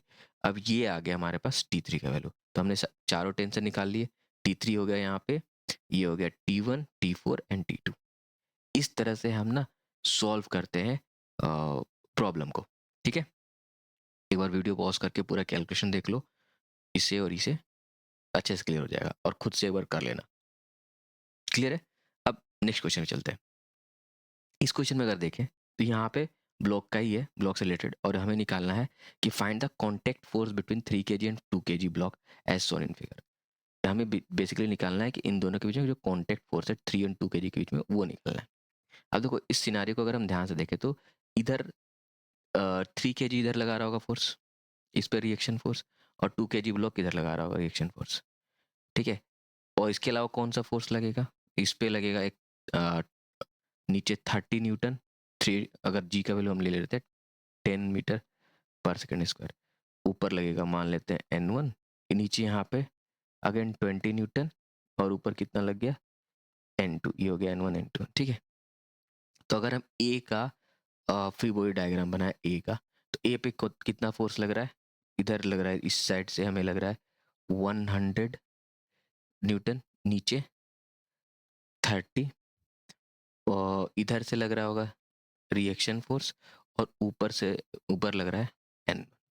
ठीक है, अब मान लेते हैं अच्छा एक और चीज, जब भी एक्सेलरेटेड मोशन हो ना, तो हम मान लेंगे एक्सेलरेशन को ना, जब भी ऐसा हो तो एक्सेलरेशन हम किसी भी डायरेक्शन में मान लें। ठीक है, अगर पॉजिटिव आया तो जिस डायरेक्शन में हमने एक्सेलरेशन माना था वही करेक्ट है, अगर नेगेटिव आया तो जो भी डायरेक्शन हमने एक्सेलरेशन का इनिशियली मांगा था उसके अपोजिट डायरेक्शन में एक्सेलरेशन है।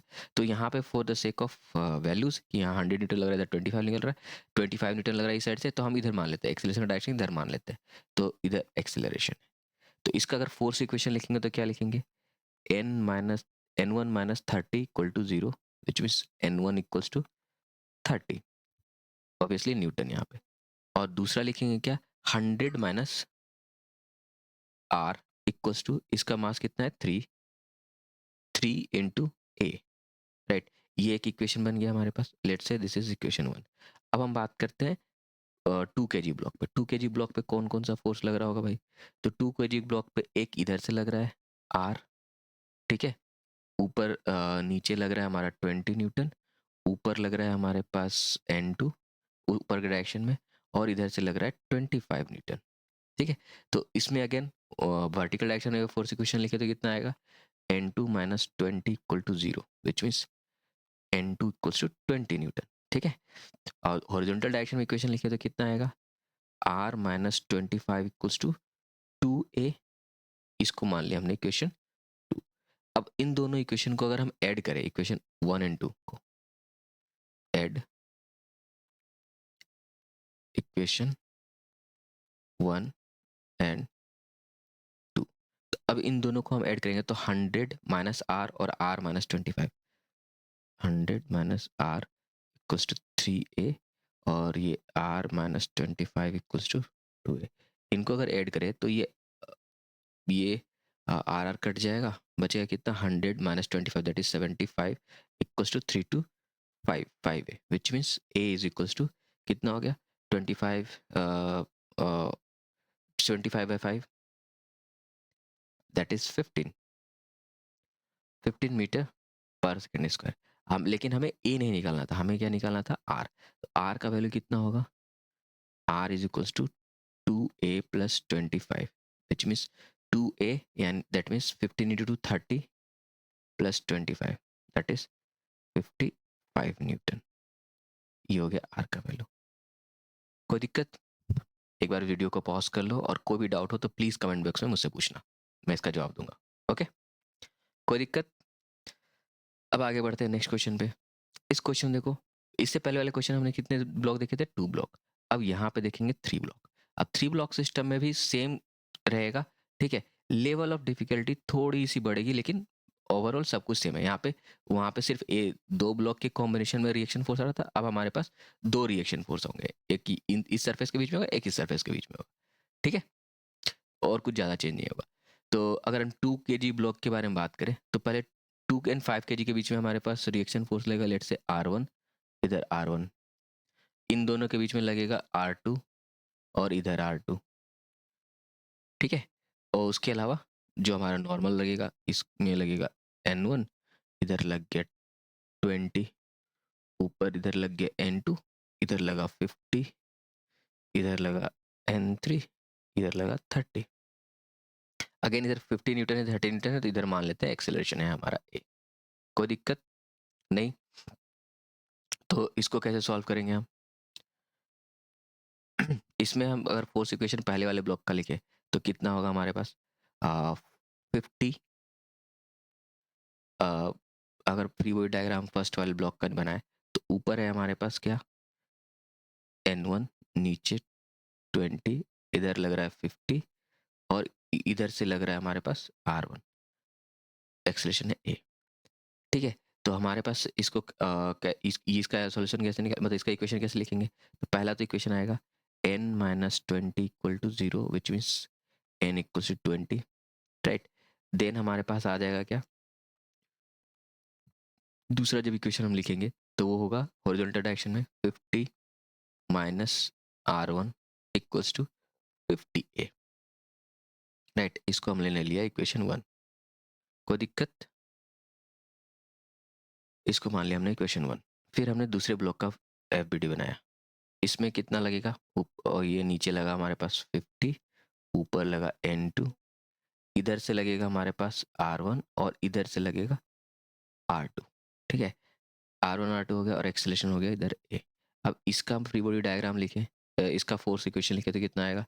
N2 minus 50 equal to 0, which means N2 equals to, यहाँ पे N1 कर लेते हैं, N2 इक्वल्स टू 50, ठीक है। और हॉरिजॉन्टल डायरेक्शन में इक्वेशन लिखे तो R1 minus R2 equals to, ये था 5, 5a, राइट। इसको मान लिया हमने इक्वेशन 2। अब तीसरे ब्लॉक का अगर फोर्स इक्वेशन लिखे, पहले फ्री बॉडी डायग्राम बनाए, तो इधर चला जाएगा कितना?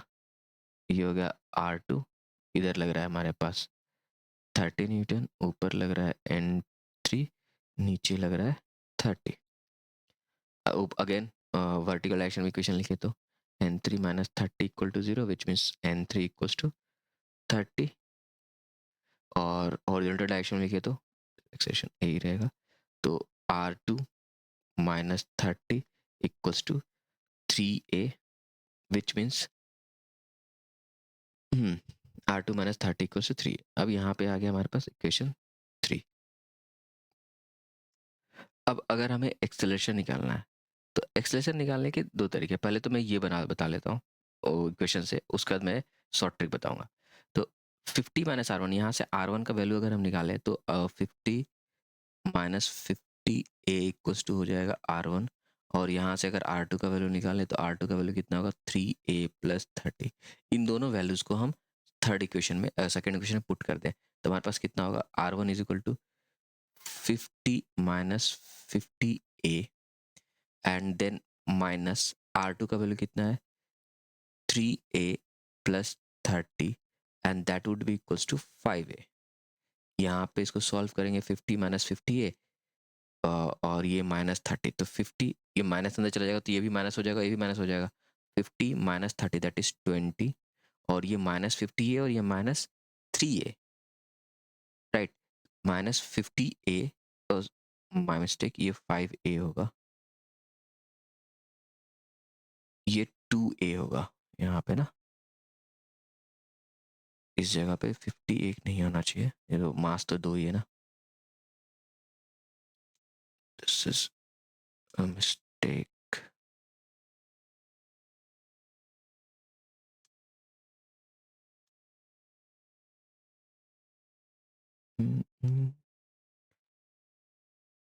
Go.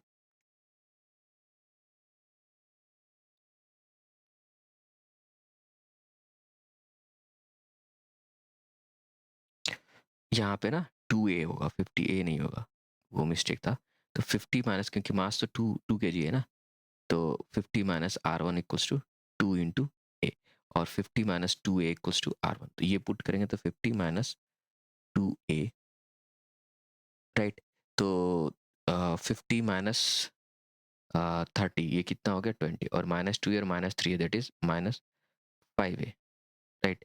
ये हो गया equals to 5a, that means ये a 5a इधर जाएगा तो प्लस हो जाएगा 5a 5a 10a, तो 20 equals to 10a which means a equals to 2, 20/10, that means 2 metre per second square, ठीक है। और अगर a का वैल्यू 2 है तो हमारे पास R1 R2 और R3 का वैल्यू निकालना है। तो R1 का वैल्यू कितना हो जाएगा 50 माइनस 2a, यानी 50 माइनस 2 2 जा 4, यानी कि which means R1 equals to 50 minus 4, that is 46 newton. R2 का वैल्यू कितना होगा 3a प्लस 30, यानी 3 2 जा 6 plus 30 that is 36। R2 is equal to 36 Newton, and R3 sorry R1 और R2 हमारा कैलकुलेट हो गया, ठीक है। अब मैंने जो बोला था शॉर्ट ट्रिक निकालने के लिए, शॉर्ट ट्रिक, तो शॉर्ट ट्रिक क्या है, देखो, सिंस यहाँ कोई फ्रिक्शन नहीं है, और साथ ही साथ अ, अगर फ्रिक्शन होता तो उसमें क्या होता है कि हर एक ब्लॉक का अलग अलग फ्रिक्शन होता है, क्योंकि उनके लिए coefficient of friction different different होता। अगर फिर भी यहाँ पे सिंस यहाँ कोई फ्रिक्शन नहीं है तो हम इसको एक कंबाइंड ब्लॉक मान सकते हैं। तो उस केस में इस पे नेट फोर्स कितना लग रहा होगा, एक साइड से 50 न्यूटन, एक साइड से 30 न्यूटन, तो 50 माइनस 30 कितना होगा 20 न्यूटन, और टोटल मास कितना होगा 3 plus 2 3 plus 5 7 7 plus 3 that is 10। तो 20 न्यूटन नेट फोर्स हुआ, और टोटल मास कितना हो गया 10, तो एक्सेलरेशन कितना आ जाएगा हमारे पास 2 मीटर पर सेकंड स्क्वायर। ये है ट्रिक एक्सेलरेशन निकालने का डायरेक्टली। सेम सेम काम हम यहाँ भी पिछले वाले क्वेश्चन में भी कर सकते थे। यहाँ पे हमें एक्सेलरेशन निकालना था, तो एक्सेलरेशन कितना हो सकता था 100 minus 25 that is 75, 75 divide by 325, यानी कि 75/5 दैट इज 15। तो एक्सेलरेशन कितना आता है हमारे पास 15 मीटर पर सेकंड स्क्वायर, डायरेक्ट जो हमने यहाँ से कैलकुलेट किया। और बाद में फिर हम direct R minus 25 equals to 2a लिखते, ये वाला पार्ट, और यहाँ पे एक्सेलरेशन का वैल्यू पुट करके डायरेक्ट निकाल लेते, है ना। तो ये शॉर्ट ट्रिक है एक्सेशन निकालने का, लेकिन वो इसी में काम आता है। बाकी चीज़ें पे भी हम अप्लाई कर सकते हैं, लेकिन हम वो जो ये डायरेक्ट अप्लाई करने के लिए थोड़ा सा हमारे पास ना कॉन्सेप्ट बिल्डअप, कॉन्सेप्ट क्लैरिटी होनी चाहिए, तभी हम वो अप्लाई करेंगे, अदरवाइज ऐसे चलेंगे, ठीक है। अब आते हैं नेक्स्ट क्वेश्चन पे। अब इस क्वेश्चन देखो, इस टाइप का क्वेश्चन हमने पहले किए, मतलब एफबीडी लिखा है, इस केस में क्या होगा। तो यहाँ पे नॉर्मली 20 kg ब्लॉक पे कौन कौन सा फोर्स लगेगा, एक तो लगेगा इस साइड में नॉर्मल N1, और वर्टिकली डाउनवर्ड 20 न्यूटन, और इस 40 kg पे कितना लगेगा इधर N2, और वर्टिकल डाउनवर्ड 40 kg, और इन दोनों के बीच में जो रिएक्शन फोर्स लगेगा वो, ठीक है। तो सबसे पहले हम क्या करते हैं 20 kg का एफबीडी बनाते हैं। तो 20 kg ब्लॉक का 2 kg ब्लॉक का अगर हम एफबीडी निकालें तो इस पे क्या बनेगा, इधर ये हो गया हमारा नॉर्मल, यहाँ पे आ गया हमारे पास 20 न्यूटन। ये अगर 37 डिग्री है तो ये भी हमारा 37 डिग्री होगा, राइट। तो ये तो दो ही यहाँ पे, और इसके अलावा एक फोर्स लगेगा रिएक्शन फोर्स इधर। तो यहाँ पे हम क्या कहें, फोर्स अगर इक्वेशन लिखना है, फोर्स इक्वेशन लिखना चाहते हैं, तो हमें फिर फोर्स के दो कंपोनेंट लेने पड़ेंगे, एक वर्टिकल टू द प्लेन और एक हॉरिजॉन्टल टू द प्लेन, ठीक है। तो वर्टिकल टू द प्लेन क्या होगा, इसका एक होगा 20 cos 37 डिग्री, और इधर आ जाएगा 20 sin 37 डिग्री। और सिंस ब्लॉक स्लाइड पे है तो हम मान लेते हैं कि इधर एक्सेलरेशन हो रहा होगा ए, दोनों के लिए इधर एक्सेलरेशन हो रहा है ए। तो इसके लिए अगर फोर्स इक्वेशन लिखना हो तो क्या होगा, तो पहला तो होगा कि n माइनस 20 cos 37, वर्टिकल लिख रहे हैं, तो 20 cos 37 का वैल्यू होता है 4/5, तो 20 इंटू 4/5 इक्वल टू 0। जीरो क्यों, क्योंकि वर्टिकल डायरेक्शन में कोई एक्सेलरेशन नहीं हो रहा।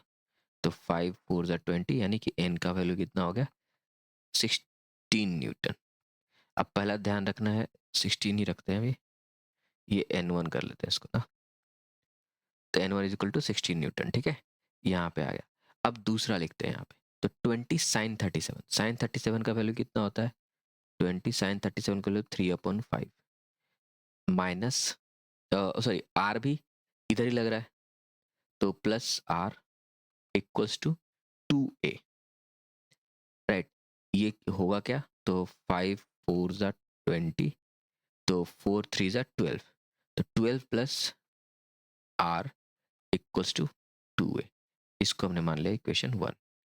अब फिर जो 4 kg ब्लॉक है उसका हम एफबीडी लिखते हैं, एफबीडी बनाते हैं। तो 4 kg ब्लॉक का जब हम एफबीडी बनाएंगे तो इस पे फोर्सेस कौन कौन से लग रहे हैं, अगर देखा जाए तो इधर लग रहा है N2 इस डायरेक्शन में, ये जो 2 kg ब्लॉक है इधर लगा रहा होगा R, इधर लगेगा हमारे पास 40 और ये हो गया 37 डिग्री। तो इसका भी दो कंपोनेंट हम लेंगे, एक हॉरिजॉन्टल टू द प्लेन, एक vertical to the plane. Horizontal to the plane कितना होगा, 40 cos 37, 40 cos 37 डिग्री, और इधर आ जाएगा 40 sin 37, और इधर हो जाएगा एक्सेलरेशन भी हमारा। तो इसका भी अगर इक्वेशन हम लिखना चाहें तो एक वर्टिकल टू द प्लेन आएगा, राइट। तो यहाँ से आ जाएगा N2 माइनस 40 cos 37, 40 cos 37 का वैल्यू कितना होता है, तो 4/5 इक्वल टू 0।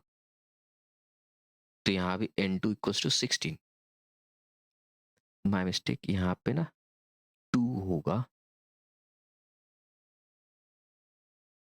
ओ माई 5 8 है ना 40, तो यहाँ पे N2 का वैल्यू कितना आ गया, 8 4 जा 32 न्यूटन।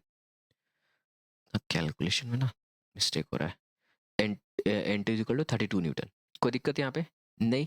अब इसको थोड़ा सा आगे बढ़ते हैं, यहाँ पे हॉरिजॉन्टल डायरेक्शन में अगर एक्सेलरेशन लिखे तो हॉरिजॉन्टल मतलब कि सरफेस के अलोंग अगर लिखे तो यहाँ पे क्या आ जाएगा, 40 साइन 37, 40 साइन 37, 40 साइन 37 का वैल्यू कितना होगा, 3/5, और यहाँ पे आ गया minus R equals to 4a, right. अब यहाँ पे 8, 24 minus R equals to 4a, ये इक्वेशन हमने ले लिया 2।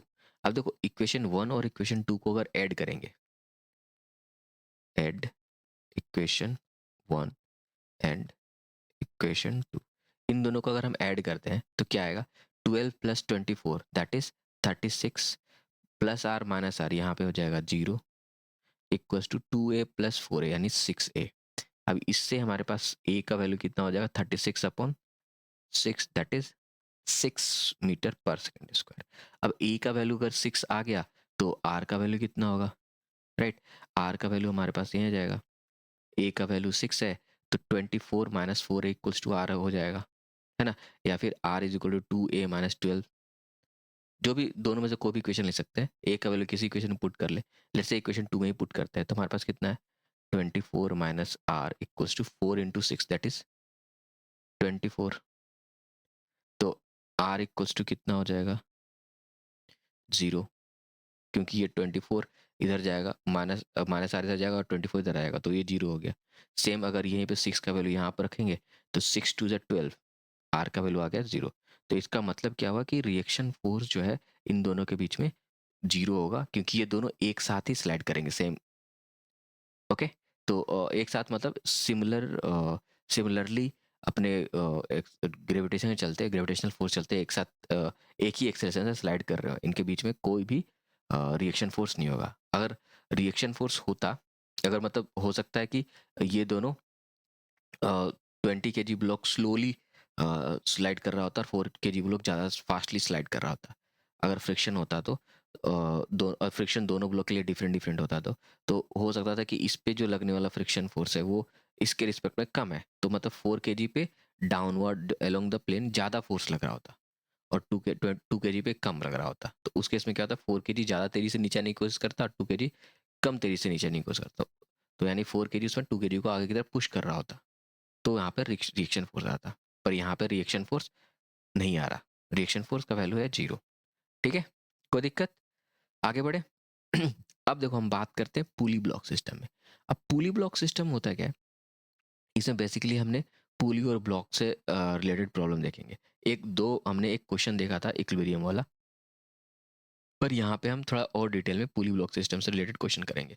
इसमें हम पुलिस को क्या मानते हैं, पुलिस को मानते हैं मासलेस, और उनको फ्रिक्शनलेस भी मानते हैं, और strings are massless as and inextensible. ठीक है, उनको हम इलोंगेट नहीं कर सकते, ये मानते हैं। ये जनरल अजम्पशन है पुली का। ओके। और जो स्ट्रिंग होता है, मतलब पुली से तो स्ट्रिंग ही पास करेगा, स्ट्रिंग में जो टेंशन होता है उसका डायरेक्शन क्या होता है, अलोंग द टेंशन होता है। ठीक है, अलोंग द स्ट्रिंग होता है। अब देखो ये क्वेश्चन देखते हैं। इस क्वेश्चन में अगर हमें निकालना है जैसे कि एक्सेलरेशन, हमें मान लो ये एग्जांपल दिया, यहाँ पे हमें एक्सेलरेशन निकालना है इस पे, और स्ट्रिंग में टेंशन कितना ये निकालना है, दो ही चीज़ें। तो इसमें देखते हैं, अगर हम इस ब्लॉक का फ्री बॉडी डायग्राम देखें तो इस पे क्या क्या फोर्स लग रहा है। 6 kg ब्लॉक के चलते इधर नीचे लग रहा होगा 60 न्यूटन, और ऊपर लग रहा होगा टेंशन, और ये एक्सेलरेशन ए से नीचे की तरफ जा रहा है। ठीक है, अब ध्यान रहे, जितनी तेजी से ये स्ट्रिंग नीचे जाएगा उसी तेजी से इधर भी स्ट्रिंग इधर इधर आएगा, तो जितना एक्सेलरेशन ये होगा उतना ही एक्सेलरेशन ये भी होगा, है ना। ठीक है, तो हम यहाँ पे लिख सकते हैं इसका equation 60 - t equals to 6a, mass 6a। Right, equation 1 हो गया। अब यहाँ पे अगर लिखें तो देखो यहाँ पे t इधर खींच रहा है इसको, t इक्वल्स टू 20a, क्योंकि इसके अगेंस्ट में कोई तो फोर्स लग रहा है ना, 20 × a हो गया। अब इन दोनों को अगर हम ऐड कर दें तो कितना हो जाएगा, इसको इक्वेशन 1 मान लिया, इसको इक्वेशन 2, ऐड इक्वेशन 1 एंड 2, इन दोनों को अगर ऐड कर दे तो कितना हो जाएगा, 60 equals to 20 + 6 26a, which means a is equals to 60/26. That means acceleration is equals to 30/13 metre per second square. Right, अगर यहाँ पे टेंशन निकालना है तो टेंशन इज इक्वल 20 × a, तो टेंशन का वैल्यू कितना हो जाएगा, tension is equal to 20 × a 30/13 newton. That means 600/13 newton. That's the answer. Okay, ऐसे हम निकालते हैं। यहाँ पे हमने दो चीजें देखा, हमने एक्सेलरेशन का डायरेक्शन, क्योंकि एक्सेलरेशन पहले दिया नहीं था तो हमने एज्यूम किया कि एक्सेलरेशन का डायरेक्शन ये होगा। राइट, पूरी ब्लॉक सिस्टम में हमें यही करना होता है, एक्सेलरेशन को एज्यूम करना होता है डायरेक्शन, और वो जनरल हम मतलब अपना नॉर्मल थिंकिंग लगा करके हम यू कर सकते हैं। ओके, अब होगा कि एक्सेलरेशन का डायरेक्शन हम इसको अपोजिट, इसको अपोजिट कैसे लेंगे। देखो ये जनरल मतलब नॉर्मल है हमारा पास समझने के लिए, कि अगर ये ब्लॉक नीचे जाएगा तो ये ब्लॉक इधर आएगा, हो सकता है ये ब्लॉक इधर जा रहा होता तो ये ब्लॉक ऊपर जाता, और साथ साथ सिंगल स्ट्रिंग से कनेक्टेड है, जितनी तेजी से ये नीचे जाएगा उतनी तेजी से ये भी जाएगा, है ना। बीच में तो और कोई कॉम्बिनेशन नहीं है। राइट, अब दूसरा क्वेश्चन देखते हैं। यहाँ पूछा गया कि one end of the string is which passes through the pulley and connected to a 10 kg mass. At that end of pulley is 100 Newton force. Find out the acceleration of 10 kg mass. Right? अब यहाँ पे g का value में 9.8 लेना है। तो 10 kg जो block है इस पे क्या क्या फोर्स लगेगा, नीचे की तरफ लगेगा 10 g, और ऊपर की तरफ लग रहा होगा टेंशन, और टेंशन यहाँ भी टेंशन लग रहा है। अब ये जो टेंशन है ये है 100 न्यूटन के बराबर। ठीक है, ये एक्सेलरेशन है ऊपर, तो हम अगर पहले वाले ब्लॉक का इक्वेशन लिखे तो कितना आएगा, t - 10 इंटू जी का वैल्यू कितना है, अच्छा जी लिखते हैं यहाँ पे 10a, और t माइनस जी का वैल्यू 9 पॉइंट है तो 9.8 इंटू 10 यानी 98, राइट, इक्वल्स टू 10a, और t का वैल्यू कितना है 100, तो 100 माइनस 98, यहाँ से लिखता है t is equals to 100 newton, तो 100 minus 98 that is 2 equals to 10a, that means a equals to 2/10 which means 0.2 metre per second square. Okay, तो यहाँ से पता चल गया कि find out the acceleration of 10 kg मास, तो 0.2 मीटर पर सेकेंड स्क्वायर। कोई प्रॉब्लम किसी तरह का नहीं, चलो ठीक है, फिर नेक्स्ट क्वेश्चन पे बढ़ते हैं। नेक्स्ट क्वेश्चन हमारा क्या है, ध्यान से देखो। नेक्स्ट क्वेश्चन है यहाँ पर ये, अब जब भी दो से ज्यादा पुली का कॉन्सेप्ट आ रहा है इस टाइप का, तो वहां पे हमें ना कंस्ट्रेंट मोशन का कॉन्सेप्ट यूज करना पड़ेगा। कैसे, अभी दिखाता हूँ। अब देखो, यहाँ पे ये स्ट्रिंग है, ठीक है।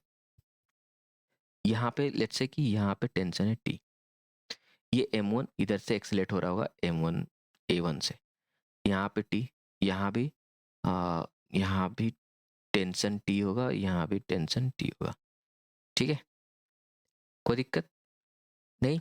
अब m2 जो है वो इधर आ रहा है a2 से, डिफरेंट डिफरेंट में एक्सेशन ले लिया। पहले वाले में क्या लिया था हमने, सिंगल, क्योंकि ये सिंगल कनेक्टेड था पहले वाले केस में, यहाँ पे तो हमने यही एक्सेशन लिया था दोनों का। लेकिन यहाँ पे क्या है, पुली, दो पुली यूज हुई है, राइट, तो हम यहाँ पे डिफरेंट डिफरेंट एक्सेलेशन ले रहे हैं। अब इसमें हम कैसे कैलकुलेट करेंगे, तो पहला तो इक्वेशन हम यहाँ लिख सकते हैं, T minus M one equals to T minus M one, T equals to M one a, T equals to M one a, पहला,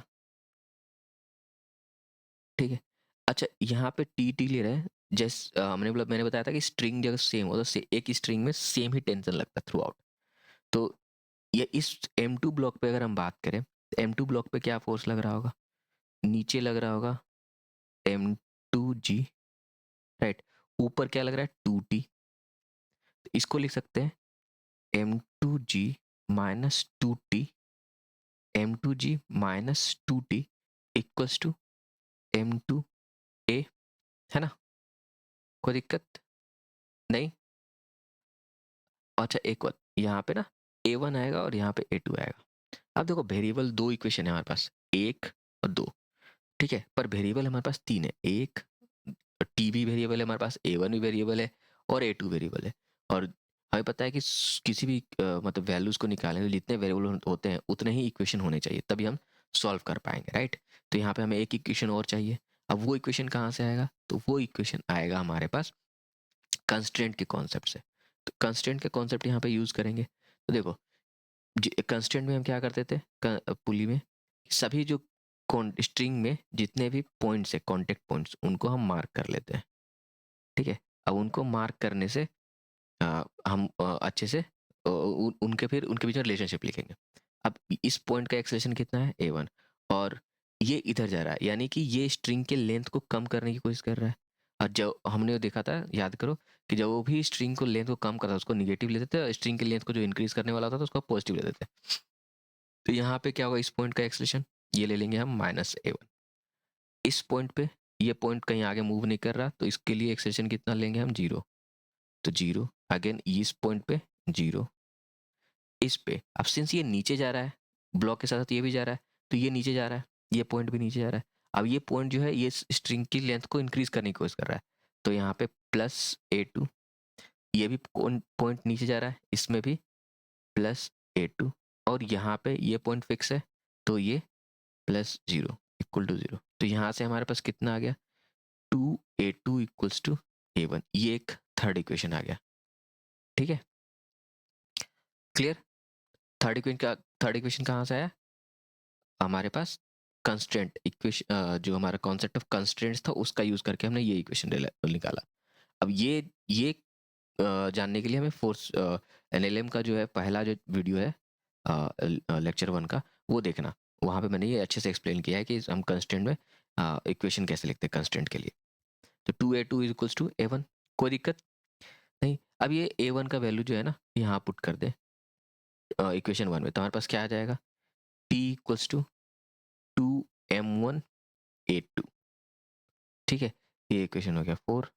अब ये 4 और 2 टी का वैल्यू जो है इसमें रिप्लेस कर देंगे, तो कितना आ जाएगा, m2g minus 2 into 2m1a2 and equals to m2a2। तो यहाँ आ गया m2g minus 4m1a2 equals to m2a2। यहाँ से क्या आ जाएगा, m2g इक्वल्स टू, ये इधर जाएगा तो प्लस हो जाएगा, और a2 हम कॉमन ले सकते हैं, तो a2 4m1 प्लस m2, और यहाँ से a2 का वैल्यू आ जाएगा m2g bye 4m1 plus m2। ठीक है, ये आ गया a2 का वैल्यू। कहीं से कोई दिक्कत नहीं ना, नीचे की तरफ आ रहा। अब a1 का वैल्यू निकालना है, तो a1 होगा ट्वाइस ऑफ a2। तो इसका मतलब क्या हुआ, a1 इक्वल्स टू क्या आ जाएगा, 2m2g bye 4m1 plus m2। Simple, ये हो गया a1 का वैल्यू, राइट। दोनों का एक्सप्रेशन निकालना था, वो हमने निकाल लिया। कहीं से कोई दिक्कत नहीं ना, ओके। अब हम बात करते हैं इस इक्वेशन की, इस क्वेश्चन का। इस क्वेश्चन देखो, ये है स्लाइड, ठीक है, यहाँ पे 2 स्लाइड है। और इस टाइप के क्वेश्चन में ना हमेशा ध्यान रखना, हमें कंफ्यूजन होता है कि एक्सेलेरेशन किस डायरेक्शन माने। तो एक तो होता है कि हम खुद से भी सोच लेंगे किधर, मतलब जस्ट हिंट से सोचे, या सोचे कि किधर एक्सेलेरेशन हो, और नहीं तो फिर किसी भी डायरेक्शन में एक्सेलेरेशन मान करके सॉल्व करेंगे, राइट। तो फॉर एग्जांपल हम मान लेते हैं कि इधर एक्सेलेरेशन होगा। अब किसी डायरेक्शन मतलब एक यूनिफॉर्मली एक किसी एक डायरेक्शन में हमने एक्सेलेरेशन मारा, तो उसके अकॉर्डिंग ही सभी डायरेक्शन में एक्सेलेरेशन लेना पड़ेगा। अगर ये ब्लॉक इधर मूव कर रहा है, एक्सेलेरेट हो रहा है, तो इस ब्लॉक का एक्सेलेरेशन किधर होगा, इस डायरेक्शन में। और सेम, क्योंकि सिंगल स्ट्रिंग है, वही स्ट्रिंग से ये ब्लॉक कनेक्टेड है, तो वही जो एक्सेलेरेशन इसका होगा वही एक्सेलेरेशन एक्सेलेरेशन इसका भी होगा, राइट। अब हम अगर फ्री बॉडी डायग्राम लिखें इसका 4 kg ब्लॉक का, तो यहाँ पे क्या आएगा, अगेन इसमें इधर आ गया क्या, 40 न्यूटन। सिंस ये एंगल कितना है, 60 डिग्री, तो ये एंगल भी क्या हो जाएगा, 60 डिग्री। तो 40 cos 60 इधर इधर लग जाएगा n1, n1, राइट। इधर लग रहा है हमारे पास टेंशन, राइट। अब इसका फोर्स इक्वेशन लिखे तो इधर कितना लगेगा हमारे पास, 40 cos 60, 40 cos 60, और इधर कितना लग जाएगा, 40 sin 60। अब ये दोनों जो है ना, इसी 40 के कंपोनेंट है, ठीक है। अब इनका अगर हम फोर्स इक्वेशन लिखें, तो देखो जनरली इसका कोई यूज अभी नहीं आएगा, हम हॉरिजॉन्टल वाले का ही लिखते हैं डायरेक्ट। तो कितना होगा, 40 sin 60, 40 sin 60 डिग्री,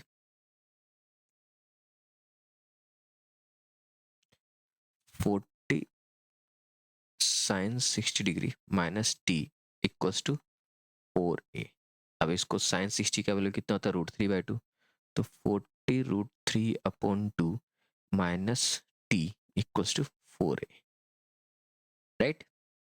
कोई दिक्कत, ये कितना हो जाएगा, 20 √3 minus T equals to 4a। ये हो गया इक्वेशन 1। अब यहाँ पे इसका अगर फोर्स एफबीडी बनाए इस वाले ब्लॉक का, तो क्वेश्चन 1 सेम, ये क्या है, 30 डिग्री, तो इसका नीचे लगेगा, ये 1 kg है तो 10 न्यूटन नीचे, और ये हो गया 30 डिग्री, तो 10, ये हो जाएगा n, और इधर लग रहा है टेंशन t, राइट। और इधर ही एक्सेलरेशन है a। अब इसका अगर हम फोर्स इक्वेशन लिखना चाहते हैं, तो हमें क्या निकला होगा, इसका कंपोनेंट, इसका एक कंपोनेंट होगा इधर और एक कंपोनेंट होगा इधर। इधर कितना होगा, तो ये हो जाएगा 10 sin 30 डिग्री, और ये हो जाएगा 10 cos 30 डिग्री। अगेन इसका वर्टिकल डायरेक्शन में कोई एक्सेलेरेशन नहीं है, तो नॉर्मल का वैल्यू 10 cos 30 आ जाएगा, राइट। तो उसका कोई अभी यूज़ नहीं है, तो हम इसका लिख लेते हैं हॉरिजॉन्टल डायरेक्शन में। ये क्या आएगा, अच्छा बाय द वे इसका यूज़ क्यों नहीं है, तो इसका यूज़ अभी नहीं होगा, जब फ्रिक्शन हम पढ़ेंगे तब उसका ज़्यादा यूज़ होगा, राइट। अभी इसके लिखने से कोई ज़्यादा दिक्कत नहीं है। वैसे आप लिखना, आप जब सॉल्व करोगे तो उसको लिख लेना, ठीक है। तो यहाँ पे लिखेंगे क्या, t minus 10 sin 30, 10 sin 30 degree is equals to, acceleration कितना है, 1 kg, 1 इंटू ए। अब t माइनस साइन 30 का वैल्यू कितना होता है, 1/2, तो 1/2 इंटू 5, दैट 1/2 इंटू 10, that is 5 is equals to a. ये हो गया इक्वेशन 2। अब t minus 5 equals to a, और 20 √3 minus T is equal to 4a। हमें निकालना क्या है, टेंशन टेस्टिंग, तुम सबसे पहले एक्सेलरेशन निकाले, एक्सेलरेशन निकाल के टेंशन निकल जाएगा। अब इक्वेशन 1 एंड 2 को अगर हम ऐड कर दें, राइट, तो क्या आ जाएगा? अगर इक्वेशन 1 एंड 2 को अगर हम ऐड करते हैं तो 20√3, ये टी और ये माइनस टी, ये तो कैंसिल आउट हो जाएगा, तो 20√3 minus 5, 20√3 minus 5 equals to 4 plus a, यानी 5a, राइट। यहाँ मैं लिख देता हूँ एड इक्वेशन 1 एंड 2, तब ये आ जाएगा। अब यहाँ से हमारे पास क्या आएगा, ए का वैल्यू कितना हो जाएगा, 20√3 minus 5 upon 5, which means a is equals to 4√3 minus 1। ये हो गया एक्सेलरेशन। अब हमें टेंशन निकालना है, तो टी का वैल्यू ये निकाल लेंगे। टी का वैल्यू क्या होगा, T is equals to a plus 5, a plus 5, ये 5 इधर जाएगा तो प्लस हो जाएगा, and that means T is equals to, a का वैल्यू कितना है, 4√3 minus 1 plus 5, which means T is equals to 4√3 plus 4, and that means T is equals to 4√3 plus 1। ये है हमारा सॉल्यूशन, टेंशन टेंशन। और ये ऑप्शन कौन सा होगा, 4 ब्रैकेट में अंदर √3 प्लस 1, ऑप्शन बी। कोई दिक्कत? अब एग्जाम में अगर आता है, किसी कॉम्पिटिटिव एग्जाम में, बाय द वे ये जेईई मेंस का एग्जाम क्वेश्चन पेपर है, क्वेश्चन है, तो अगर कभी कभी क्या होता है ना, हम सॉल्यूशन ले भी आए, लेकिन आंसर जब चेक मार रहे होते हैं, टिक मार रहे होते हैं ना, तो हम जल्दीबाजी में करते हैं। देखो यहाँ पे 4√3, कभी कभी होता है जल्दी जल्दी 4√3 लिख दिए, हो गया। 4√3 प्लस 1 है, अगर होता तो 4√3 प्लस 4 होता, राइट। ये क्या है, 4 के बाहर हमने ब्रैकेट लिया, तो क्या, √3 प्लस 1, ठीक है, तो ऑप्शन बी करेक्ट। अब देखते हैं क्वेश्चन नंबर, नेक्स्ट क्वेश्चन। इस क्वेश्चन में देखो, इस क्वेश्चन में क्या है, हमारे पास 1 kg एंड 4 kg ब्लॉक है, और ये इंट्रिकेट 4 पुलीज है, जिन्हें और एक ही सिंगल स्ट्रिंग से सब कनेक्टेड है। बाय द वे यहाँ पे स्ट्रिंग 1 2 3 4 5 स्ट्रिंग है, पर इस स्ट्रिंग और इस इन 4 स्ट्रिंग का कोई काम नहीं है फिलहाल, राइट। इसका मतलब हम कोई इक्वेशन डायरेक्ट में यूज नहीं करेंगे, ये स्ट्रिंग जो है ये ज़्यादा इन्वॉल्व है, ठीक है। तो हम इसका इक्वेशन अगर लिखना चाहें, तो सबसे पहले क्या लिखेंगे, मानते हैं कि ये यहाँ पे लग रहा होगा ऐसे ऐसे टी, ऐसे ऐसे, यहाँ भी टी, यहाँ भी ऐसे टी, यहाँ भी ऐसे टी, यहाँ भी ऐसे टी, ठीक है। इस पे नीचे फोर्स लगेगा 10, इस पे नीचे फोर्स लगेगा 40, कोई दिक्कत? अब इसमें इसमें ऑब्वियसली इतने सारे पुलीज है, तो हमें कंस्टेंट का यूज़ करना पड़ेगा, कॉन्सेप्ट ऑफ कांस्टेंट का यूज़ करना पड़ेगा। बट पहले हम जो मैंडेटरी है वो इक्वेशन लिख लेते हैं। तो टी, और इसको मान लेते हैं, बाय द वे इधर ये मूव कर रहा है a1 एक्सेलरेशन से, और इसको भी मान लेते हैं ये ऊपर जा रहा है a2 एक्सेलरेशन से, कोई दिक्कत? अब a1 a2 का जो वैल्यू आएगा, अगर उसके अकॉर्डिंग हम देख लेंगे। तो अगर हम इक्वेशन लिखें तो क्या लिखेंगे, t minus 10 equals to a1, right, 1 into a1। दूसरा इक्वेशन लिखेंगे, कितने टी है, 1 2 3 4, 4t minus 40 equals to 4a2, और ये कितना हो जाएगा, 4 को कॉमन ले ले, तो 4t minus 10 equals to 4t minus 10 equals to 4a2, which means t minus 10 equals to a2। अब t minus 10 equal to a1 है, और t minus T is equal to a2 है, दैट मीन्स a1 और a2 बराबर है, a1 और a2 बराबर है यहाँ से। लेकिन एक बात देखो, a1 a2 बराबर तो आना नहीं चाहिए, दोनों तो ऊपर जाएगा नहीं, एक तो यहीं से हिंट आ जाएगा, क्या भाई मैं बताऊंगा, लेकिन फिलहाल तो यहाँ से तो ये दिख रहा है कि a1 और a2 बराबर है। अब हम कंस्ट्रेंट का यूज़ कर रहे हैं, कंस्ट्रेंट का यूज़ करेंगे, तो हम क्या करते हैं, सभी जो पॉइंट्स है उनको मार्क कर लेते हैं, कॉन्टेक्ट पॉइंट, 1 2 3 4 5 6 7 9 10। अब सबका एक्सलेशन निकला सकते हैं, तो इसका क्या है, ऊपर की तरफ a1, और ये लेंथ को कम करने की कोशिश कर रहा है, तो ये हो जाएगा माइनस a1। यहाँ का कंस्टेंट 0, मतलब इसका कोई एक्सलेशन होगा नहीं, क्योंकि ये पॉइंट है इस ब्लॉक से कनेक्टेड, ये तो रेस्ट पे है, तो 0 प्लस 0, ये दोनों, अब सिंस ये a2 से जा रहा है, तो ये भी a2 से ऊपर की तरफ जाएगा, ये भी a2 से ऊपर की तरफ जाएगा, तो इसका ये भी लेंथ को कम करने की कोशिश कर रहा है, तो आ गया यहाँ पे -a2 -a2, फिर ये दोनों पॉइंट 0 0, फिर यहाँ से -a2 और फिर ये 0 इक्वल टू 0। तो यहाँ पे कितना होगा -a1 और यहाँ पे 1 2 3 4 -4a2 इक्वल टू 0। ठीक है, which means a1 equals to 4, a1 equals to -4a2। अब ये वैल्यू अगर हम यहाँ पुट कर दें, राइट, हमारे पास तीन इक्वेशन है, 1 2, एक ही इक्वेशन है, a1 और a2 इक्वल है और a1 इक्वल्स टू 4a2 करें, या इन दोनों इक्वेशन से इसको मान लिया हमने इक्वेशन 1, इसको मान लिया हमने इक्वेशन 2 और इक्वेशन 3। ठीक है, हमारे पास a1 a2 दो वेरिएबल है, 1 2, और यहाँ पे टेंशन तीन वेरिएबल तीन इक्वेशन। अब अगर हम ये इक्वेशन देखें, मतलब बाय द वे इक्वेशन 1 और इक्वेशन 2 के हेल्प से हम लिख सकते हैं a1 इक्वल्स टू a2। ठीक है, क्या आ जाएगा, a1 इक्वल्स टू अब a2। अब यहाँ पे ध्यान दें, a1 equals to -4a2, a1 का वैल्यू फ्रॉम a2 है, फ्रॉम इक्वेशन 3, ये थर्ड इक्वेशन ये ना, from equation 3 a1 equals to -4a2, तो -4a2 equals to a2 which means 5a2 equal to 0, यानी a2 इक्वल टू 0। अगर a2 का equation 0 आता है तो which also means a1 equal to 0। अब ये सिंस a1 a2 0 आ रहा है तो इसका मतलब क्या हुआ कि इस पे नेट फोर्स जो है वो 0 हो गया। बॉडी a2 भी 0 है, a1 भी 0 है, इसका मतलब बॉडी जो है, ये पूरा का पूरा जो सिनारियो है ये इक्विलिब्रियम में आ चुका है।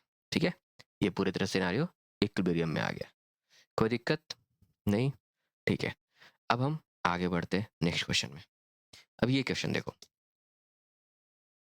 इस क्वेश्चन में ना हमारे पास 3 ब्लॉक है और 1 और 2 स्ट्रिंग है, 2 पुलीज है। तो ऑब्वियसली मैंने जैसे बताया था कि कंस्ट्रेंट का भी कॉन्सेप्ट यूज करना पड़ेगा सॉल्व करने के लिए, राइट। तो सबसे पहले हम 10 kg ब्लॉक के बारे में बात करें, क्या होगा, इधर इस पे क्या क्या फोर्स लग रहा होगा। तो ऊपर लग रहा होगा टेंशन, नीचे लग रहा होगा अ, ये 10 kg है तो 100 न्यूटन, और इसका लेग एक्सेशन मान लेते हैं हम ऊपर की तरफ, और इसको ऊपर की तरफ क्या नीचे की तरफ मान लेते हैं, इधर a1, ये इधर आ रहा है a1। ठीक है, इस पे 2 kg है, इधर हम ले लेते हैं 20 न्यूटन नीचे की तरफ, और इसका 40 न्यूटन नीचे की तरफ, राइट। ऊपर की तरफ इसमें टेंशन, यहाँ पे टी ले लिया हमने, और यहाँ पे टी। ठीक है, ये हो गया टेंशन। अच्छा, ये दोनों टेंशन है तो ये जो इस स्ट्रिंग में जो टेंशन होगा वो डबल होगा इस टेंशन के, तो यहाँ पे हम डायरेक्ट लिखते हैं 2t, एक इक्वेशन हमारा बच जाएगा, यहाँ पे 2t। ठीक है, और इसका एक्सेलरेशन हम दोनों ये 2 kg 4 kg, तो लेट्स से कि 4 kg नीचे आएगा, राइट। तो ये हमने ले लिया इसका a3 और इसका इधर ले लिया a2, कोई दिक्कत, ये है ओवरऑल हमने बना लिया। अब हम अगर 10 kg के लिए फोर्स इक्वेशन लिखना स्टार्ट करें तो इसका इक्वेशन क्या लिखेंगे, 100 minus 2t equals to 10 a1, right. ये हो गया इक्वेशन 1। दूसरा इक्वेशन क्या है हमारे पास, यहाँ से मिलेगा 20 t minus 20 equals to 2a2, ये इक्वेशन 2 हो गया। इसके लिए लिखे तो 40 minus T equals to 40 minus T equals to 4a3, ये हो गया इक्वेशन 3। अब देखो यहाँ पे हमारे पास वेरिएबल कितने हैं, 1 2 3 4, t a1 a2 and 3, 4 variable है, और इक्वेशन कितने हैं हमारे पास 3। जितने वेरिएबल हैं उतने इक्वेशन होना चाहिए, तभी हम इक्वेशन को सॉल्व कर पाएंगे। तो जो हमारा फोर्थ इक्वेशन कहाँ से आएगा, लॉ ऑफ कंस्ट्रेंट्स से, कंस्ट्रेंट्स का जो है कॉन्सेप्ट, उसकी हेल्प से हम इसको निकालेंगे, राइट। तो देखो यहाँ पे ये सिंगल स्ट्रिंग है यहाँ से यहाँ तक, तो यहाँ पे हम ले लेते हैं कांस्टेंट का, मान लेते हैं कि इस पॉइंट का एक्सेलरेशन है a, इस पॉइंट का, ये दोनों होंगे। तो A1 अगर कंस्ट्रेंट का लगाएंगे, use concept of constraint motion, अगर हम ये यूज करें तो यहाँ पे देखो इस जगह पे A1 है और A1 क्या है, लेंथ को इंक्रीज करने की कोशिश कर रहा है, तो इसका होगा प्लस A1। इस पॉइंट, ये फिक्स पॉइंट्स है यहाँ पे, तो प्लस जीरो और यहाँ पे ये A है ये नीचे आ रहा है तो ये ऊपर आ रहा है और ये लेंथ को डिक्रीज करने की कोशिश कर रहा है, तो यहाँ पे minus A equal to zero, which means A1 equals to A, right. अब यहाँ पे कंस्टेंट, ये सिंगल स्ट्रिंग है, यहाँ पे कंस्टेंट लिखे तो एक पॉइंट ये हो गया, एक पॉइंट ये कॉन्टेक्ट पॉइंट्स, ये कॉन्टेक्ट पॉइंट, ये है A2 ऊपर की तरफ जा रहा है, ये लेंथ को कम करने की कोशिश कर रहा है, तो यहाँ पे आ जाएगा माइनस A2। ये पॉइंट ऊपर की तरफ जा रहा है, तो ये ए से एक्सटेंशन की ऊपर की तरफ जा रहा है और ये लेंथ को इंक्रीज करने की कोशिश कर रहा था, ये होगा प्लस A। अगेन इस पॉइंट के लिए भी प्लस A आएगा और इसके लिए ये नीचे की तरफ जा रहा है तो इसके लिए भी प्लस A3, प्लस ही आएगा A3, क्योंकि ये भी लेंथ को इंक्रीज करने की कोशिश कर रहा है A3। ये जो पॉइंट है ये भी नीचे की तरफ जा रहा है तो ये लेंथ को इंक्रीज करने की कोशिश कर रहा है, यहाँ आ गया जीरो। तो यहाँ पे बेसिकली आ गया क्या, 2A plus A3 equals to A2, ये हो गया इक्वेशन 4। अब हमारे पास है 1 2 3 और 4 इक्वेशन, 4 वेरिएबल। अब ये एज ए होमवर्क रहेगा आप लोगों के लिए कि इन चारों इक्वेशन का यूज़ करके आप ये चारों वेरिएबल कैलकुलेट करो और कमेंट बॉक्स में दो, ठीक है। जिनका भी सही होगा मैं उनका रिप्लाई कर दूंगा, ठीक है। तो इस वीडियो में इतना ही, मिलते हैं फिर नेक्स्ट वीडियो में, तब तक के लिए बाय।